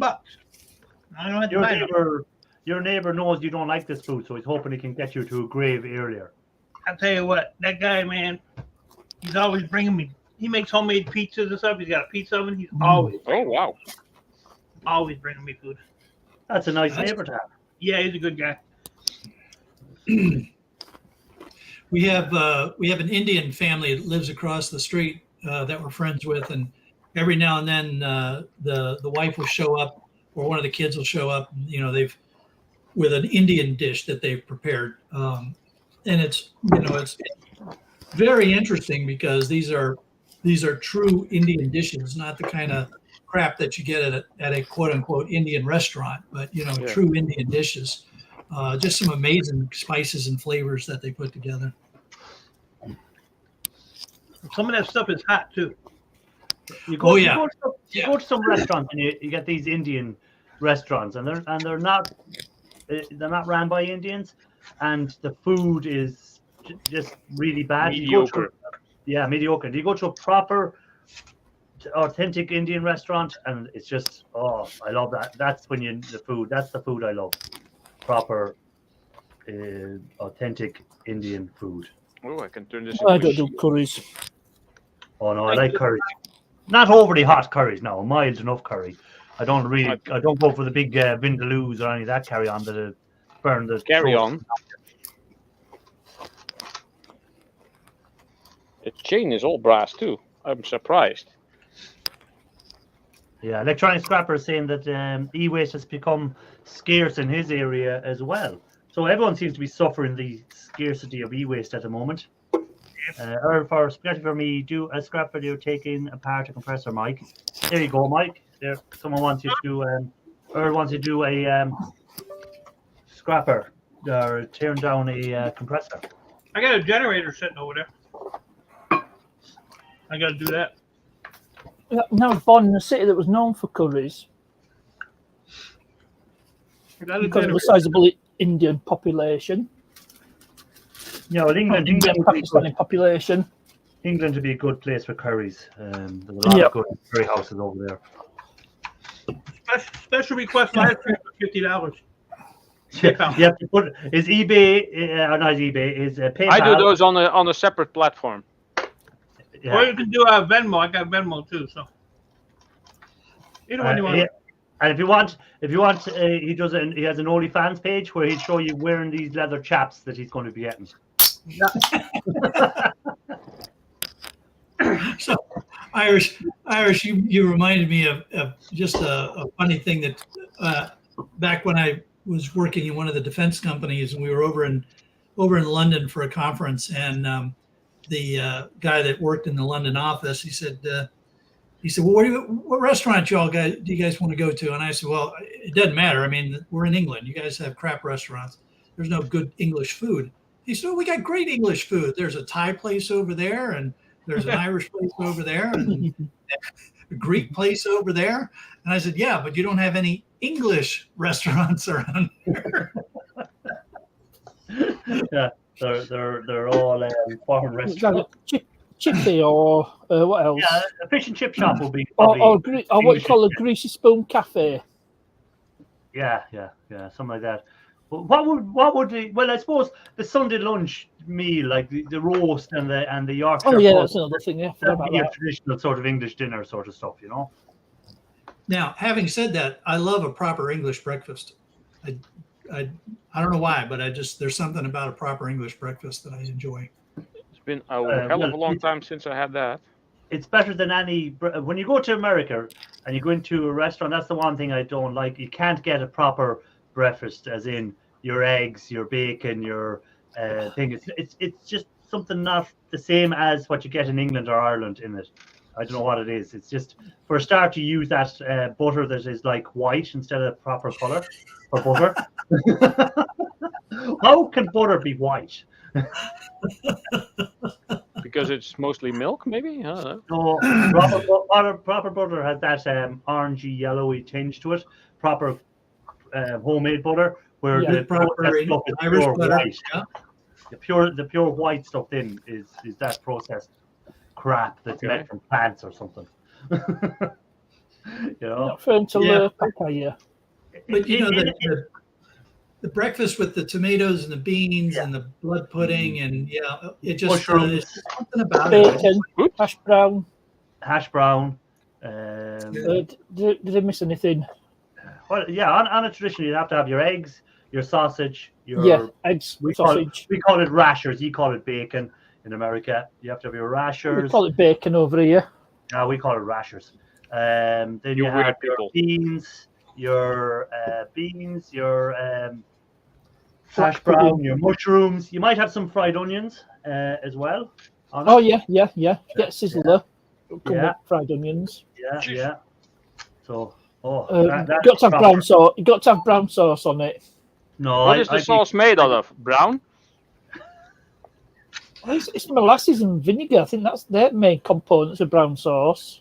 What is HP molasses? Brown sauce. I heard something about a molasses flood once, but I don't know exactly what it is. Oh, that was in Boston, I think. That was the Great Molasses Flood. Indeed. Yeah, it was literally a huge tank of molasses, and when it burst and it flooded streets, I mean, it killed people. It's a byproduct from your sugar refining process. When you refine sugar cane or sugar beets into sugar, the molasses is a byproduct. George says the sugar manufacturing process. That's just porridge for me. It's actually used to distill rum. Not wrong with porridge as well for a nice, if you want a nice breakfast. Porridge with a bit of honey in it or something like that is nice on a cold morning with hot Or a milk in spoon of it. jam. Yeah, with hot milk in it. Oh no, I'm thinking rice pudding. Yeah. There was an episode of the show Fringe that actually spoke of the molasses flood and said it was a failed or gone wrong experiment by Massive Dynamics in Boston back in the day. In the day. Good, Mike. You look like you're Great enjoying show, by the way. That shit's good.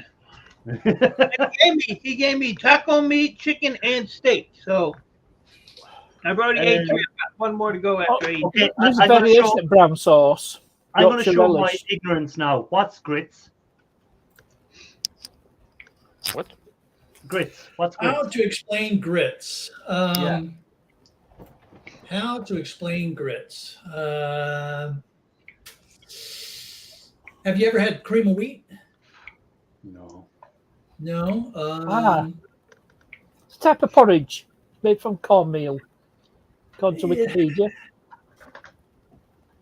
I'm going to have to look it up to explain it, I think, because I mean, No, I've no, eaten- I had an American. I was looking forward to having it, and then I was kind of disappointed by it because every time you I'll watch, drop a Wikipedia link if that's all right for grits. I'm going to shut your mouth up in a minute if you're not quiet. Hey, you lasted 5 minutes. Good job, Bill. I actually couldn't afford the wood. I knew that'd get Mike going. I said I'm going to say something here now. Mike can choke on his food. But what was I going to say there before? I was going to say, oh yeah, I've seen it on every program I've ever watched, American program. They always get a meal and they go, "Oh, I'll have some cornbread with that." So I got some cornbread when I was in America, and I wasn't gone on it. I thought it was. very There's your bad. grits. Okay. Yep. And Park Looks gritty to me. Put it in. Put a bunch of butter in it, and you're good to go. Okay, I'll have to try that sometime. See what that is. Yeah. E-Waste Jill, welcome in. Proper butter is not white. Proper butter is not white. Oh my god, it is not white. That is not proper butter, Jill. Grandpa I was watching a video refused to yesterday. eat butter that wasn't Amish white. store. Wow. In the Amish store, they were talking about the color of butter, and it's not white. Interesting. Maybe I can use Um, this for something. In America, if in America, I know you can get Irish butter now, and go get it and have a look at the difference in the color with proper butter compared to your fake stuff. Is Well, it Irish, yeah, is it Irish if I butter? Go ahead, Mike. I'm sorry. Isn't Irish butter green? It is if you leave it too long out of the fridge. Starts, It's called the brand that is, I think, is big in America is Kerrygold. It's called. So Kerrygold butter. Have a look at that. I don't think My I've ever only- seen white butter. My only concern is that, my doctor has already got me on Lipitor for high cholesterol. So, why do I want to push that? Yeah, definitely. If you get Irish butter, you're getting the full cream on there. There's no half measure in it. Your cholesterol levels may rise a bit. Quit taking that pill. You don't need that pill. By the way, Jill, welcome in. Only messing with you. I'm sure that your butter that was made by your grandfather was proper butter. But here in Ireland, Some it's FDA always mandated a yellowy, crap. so it's a creamy color. Maybe that's why I like the gold so much. Maybe they put gold in the butter over here. Oh, yeah. There you go. And that's why it's called Kerrygold butter. You see? Now I'm going to go buy it all Well, up and I start melting it down. Yeah. We have Like, it's coming a cheese like a what was that? Liquid cheese that you can. Well, it's not really liquid. Out of a It's tube, like Butter Primula. tube, like. yeah, it's called the brand is called like Gold Cup or something like that, and it comes in a little golden. Well, it's kind of like aluminium, but it's really strong.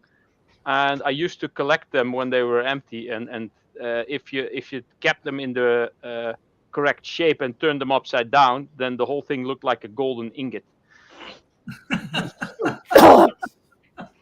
Simon, by the way, welcome in. Good to see you. But that crowd, I think the same crowd that own Kerrygold butter is a company called Glanbia, which are huge, one of the biggest Irish companies worldwide now. But when they be making the buttermilk, the stuff that was left over, they discovered was high in protein, and now it's used for making all them protein shakes and everything. That's where most of their money comes from now. It's from fitness protein shakes. So stuff that used to be thrown away years ago as being no good now is one of the biggest sellers they have. Same Yeah. as spare ribs. Spare ribs used to be worthless and nobody wanted them. And now everyone. And now you have specific restaurants just for spare ribs. Yeah, just doing ribs. Yeah. And Australia is still upset that the same thing hasn't happened with Vegemite. Yeah. It still should just be thrown away.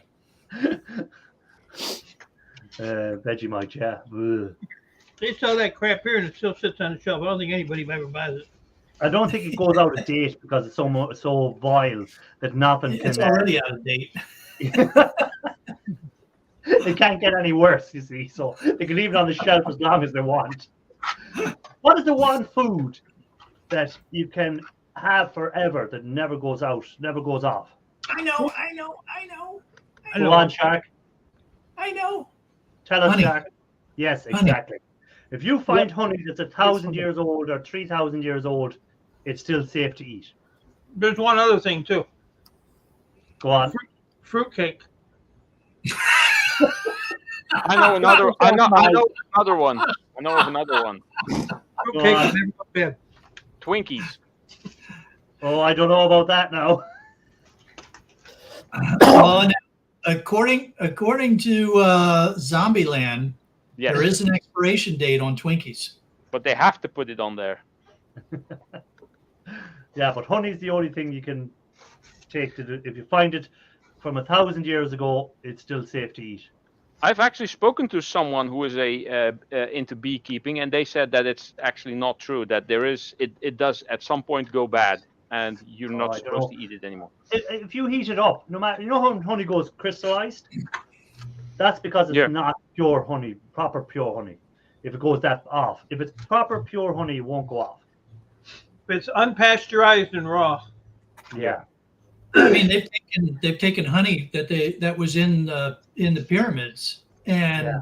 it was still safe to eat. Yeah, but it's when you start processing and adding other stuff to it, is Yeah. when you get this going off problem. Oh, okay. Yeah, but if you And the get worst that happens is pure honey, it crystallizes, and you have to melt the crystals down again. yeah, well, all you that's- do is heat it up, put it into hot water, and it'll just Yeah.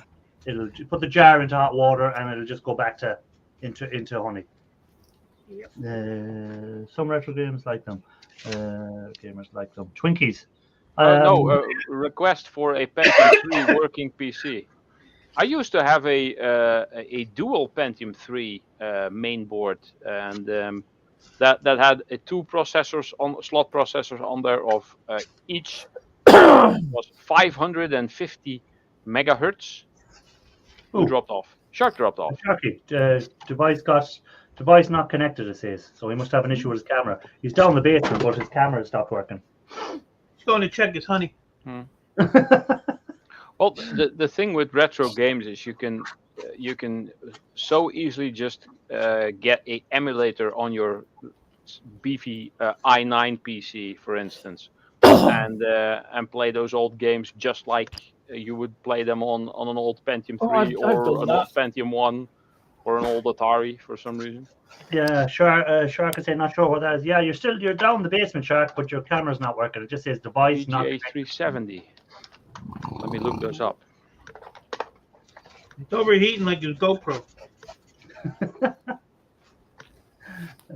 No, I think he's Dirt Rider's phone. I haven't seen Dirt Rider in a while, actually.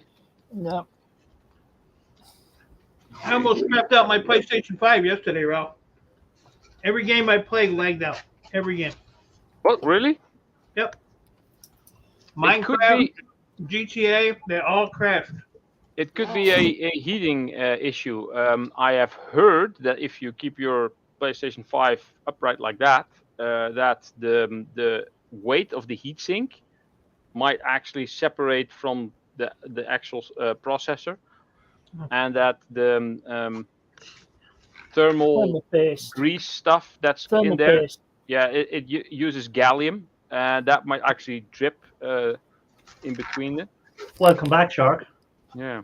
I'll come back. Yeah, because Minecraft had a update. Went on there in like 5 minutes. I was down with some kind of error thing. GTA booted me out. Okay. Oh, it's a socket 370. Also known as PGA 370 socket. Shark had to change to his other camera. Yeah, I had to go to the backup camera. I forgot to recharge the camera. Oh, you had that issue a couple of weeks ago as well. Do you remember?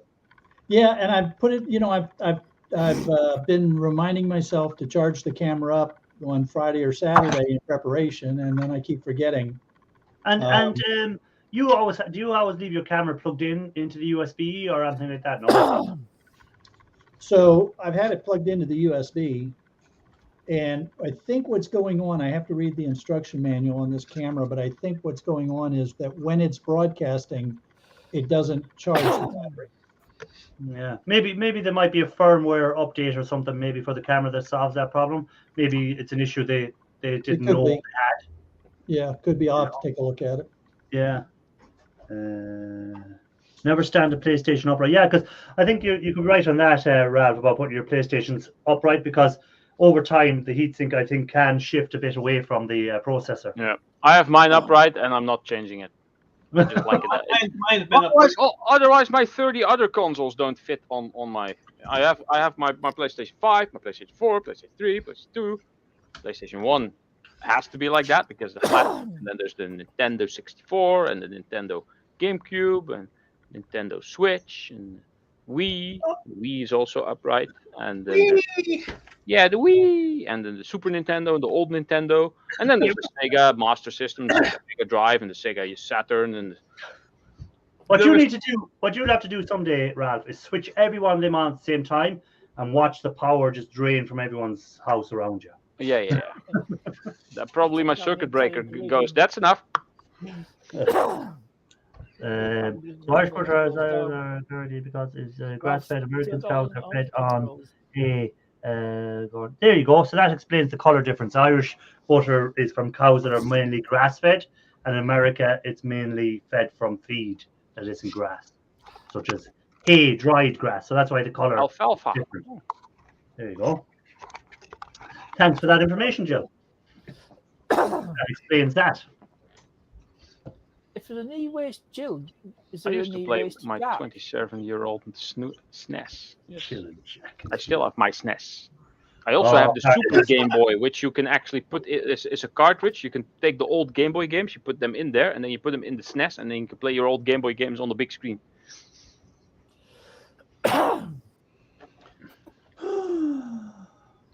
But yeah, I just looked that up. The socket 370. I know why that's popular, because that is a normal socket and not the slot processor. That came after the slot processor.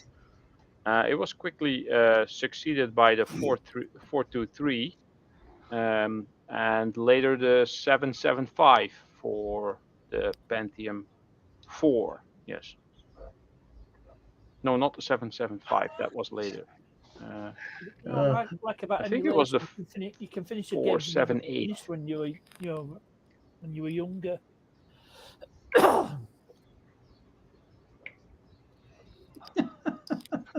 Nintendo I beats like that PlayStation comment. cartridges, gas, more gold than CD. I'm waiting for Go Fish to start singing.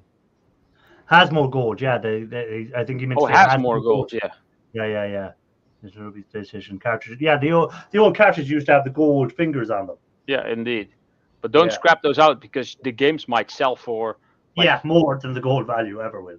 I just read an article that old NES, SNES, PlayStation 1, and basically the first generations of every franchise, those are becoming way more rare because collectors like me keep a hold of them, and the prices are actually going up. For some old NES and SNES games, you will get like $100 at least. Yeah. If you find Harvest Moon for the Super Nintendo, that's the game on which Farmville is based. If you're lucky enough and you get a mint condition one, you can get over $1,000 for it. Wow. I got a harvest moon for you. Hold on a minute.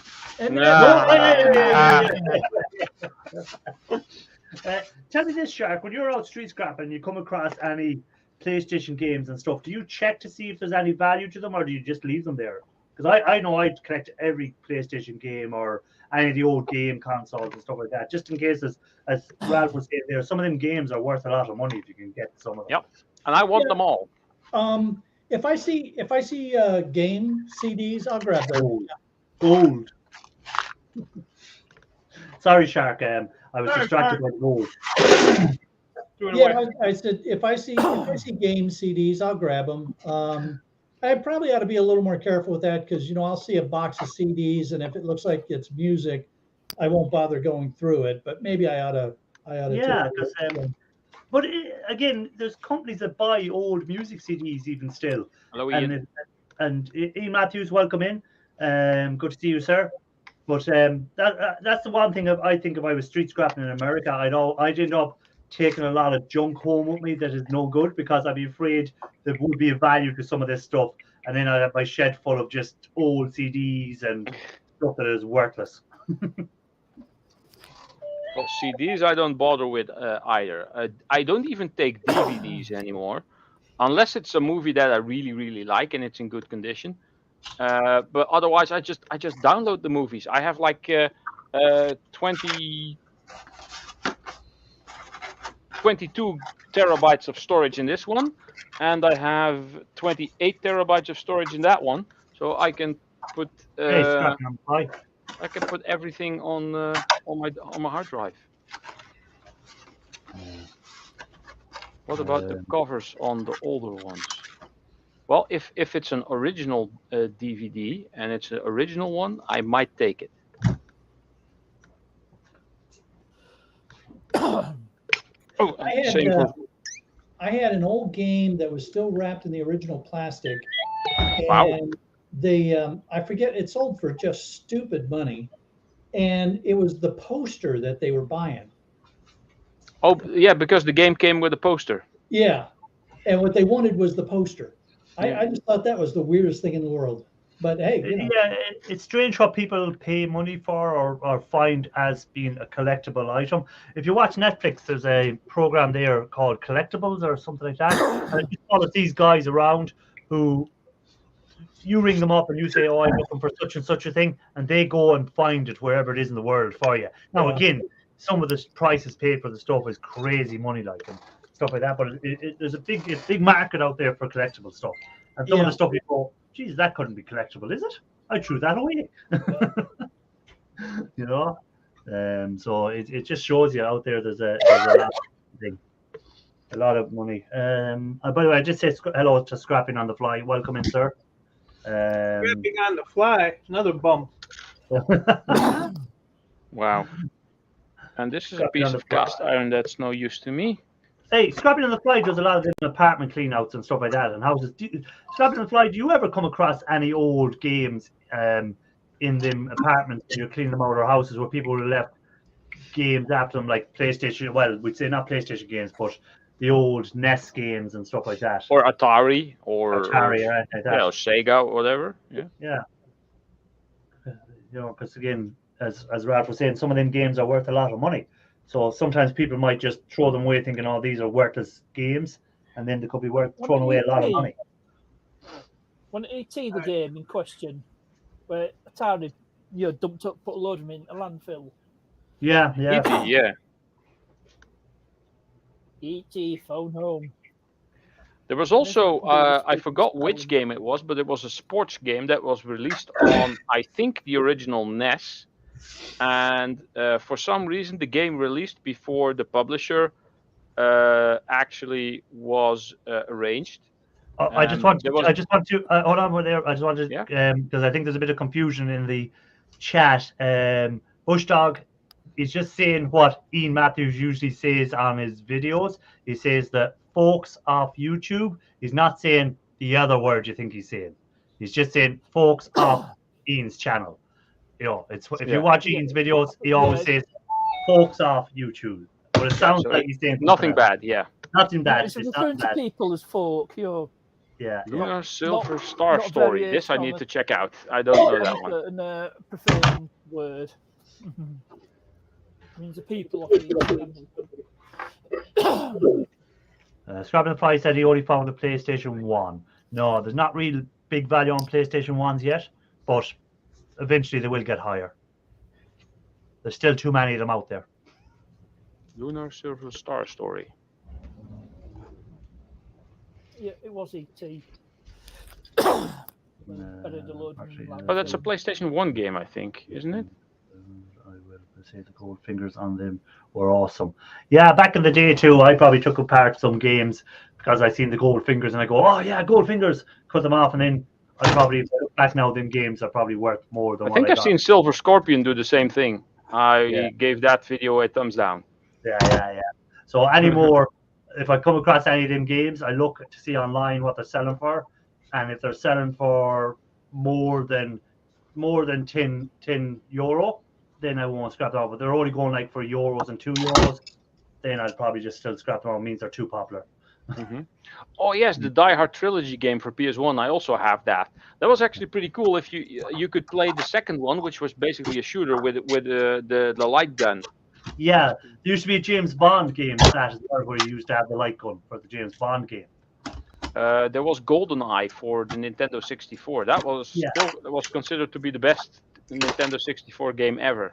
I think you could play it in split screen with 4 people, but you could actually see where the other one was. So that kind of sucks, but it was a lot of fun. Yeah, I think I still have that game somewhere, and the gun, and the other bits and pieces. Atari 6400. Yes, because those were pretty rare. Yeah. And the steering wheel for Vengeance. Yes.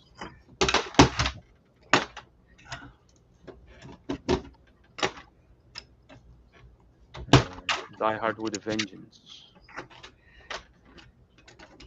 Did anyone watch the new film yet? The new Mario? No. Oh, well, that's actually pretty good. That one broke even the records of Frozen. John Wick 4 yet? Did anyone watch John Wick 4? I haven't seen any John Wick movie yet. I'm so behind on those. I want to watch the fourth one, but I was looking there. I seen it. Gas pipes. I am going to break your nose, Parknest.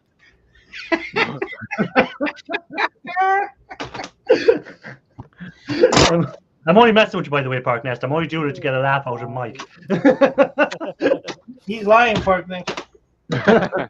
He told me he don't even like you. I did not. I don't believe anything that Mike says. It's all true. But I was going to say on YouTube you can watch the fourth installment of John Wick's, but they want €21 to watch it. So I said, nah. That's what Pirate Bay is for. Yeah. I would not endorse any illegal activity on my channel. No. That kind at all. Absolutely agree. Anyway, I'm about to finish up. There's only 2 minutes to go. So, as usual, Mike, what's the plan for the week? Not much. Scrapyard run, that's about it. Okay, and are you going to pick up any more motors, or are you going to just... Yeah, I'll probably pick up 300 or 400 pounds when I go. Okay, that's cool. So, but that's about it. Nothing else. Packing up my house. I got to move next week, so I got some stuff there I got to get packed up and thrown away. Where are you moving to? Get ready, Shark. I'll put a contract feed for you. Get ready, Shark. Roger said I could go live with him down there, so I'm gonna go hang out with Steve scrapping. I hear the weather's good in Florida these days. I don't want to go. So, Ralph, what's your plan for the week? Also, not much, and probably a scrapyard run. I don't think I'll get to any casting projects the coming week. Probably also no video. I put out a video like 2 weeks ago, so I'm good for another couple of weeks. You're good for another 6 months. You're good for another 6 months. Okay, so Shark Scrapper, what's your plan? I forgot what video I got coming out tomorrow, if I even have one coming out tomorrow. It's just been a bit insane around here. and I gotta drive over to Tallahassee to do a pickup, and then I've got some other stuff scheduled here for the week locally. I'm hoping that somebody's going to have some freaking computers for me. Yeah. What's the pickup in Tallahassee? Is it just It's general the, general It's stuff? the bus security systems. Oh, that stuff you're on about earlier. Okay. Yeah. The auction you won. Yeah, the last time I got these kind of things, they turned out to have some really good boards in them, and the cases were all aluminum, and so they were pretty good. So we'll see how this turns out. By the way, Wannabe Scrapper just came in there, so welcome in, Wannabe. Hello. Good to see you, sir. Right, so that's your plan for the week, and you I don't know if you answered the question on your live or not, because I had to go over and start my live. I seen that someone was asking what's the story with your shark collection, naming the shark and getting the money for the shark. Oh, so the Dr. Hammerslag has got the nonprofit side of that organization set up.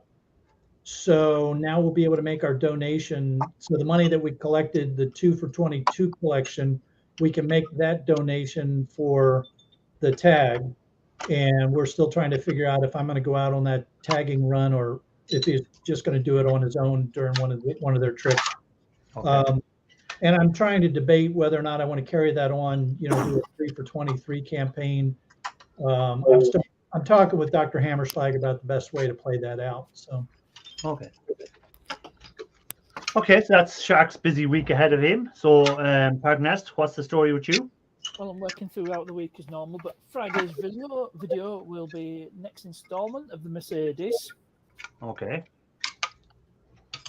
And anything else, or is that it? Nope, that's it. Just the one Okay. video. I like what Bush Dog said. His plan is to wake up tomorrow morning. Sometimes that's your best you can do, man. A good idea. It's always a good start. Yeah. You wake up that you. Yeah. My plan for the week is, well, I have a video coming out on Thursday. It's already done and edited, so it's ready to go. So video Thursday, hopefully live again next Sunday. Next Sunday is what, the 18th, yeah. So should be live next Sunday. And that's about it. Get some more scrapping done out of the shed, stuff like that. If we don't get too much rain, hopefully it can clear more stuff out of the shed. That's the plan for the week. So till next week, as always, thanks for being in. Great to see you all, and anyone that commented or didn't even comment, anyone that came in, anyone that new subscriber that Mike brought tonight with him over. Great to see that. And as normal, I'll leave it to Ralph to close us out. Ralph. Scrap you all later. Bye-bye, guys.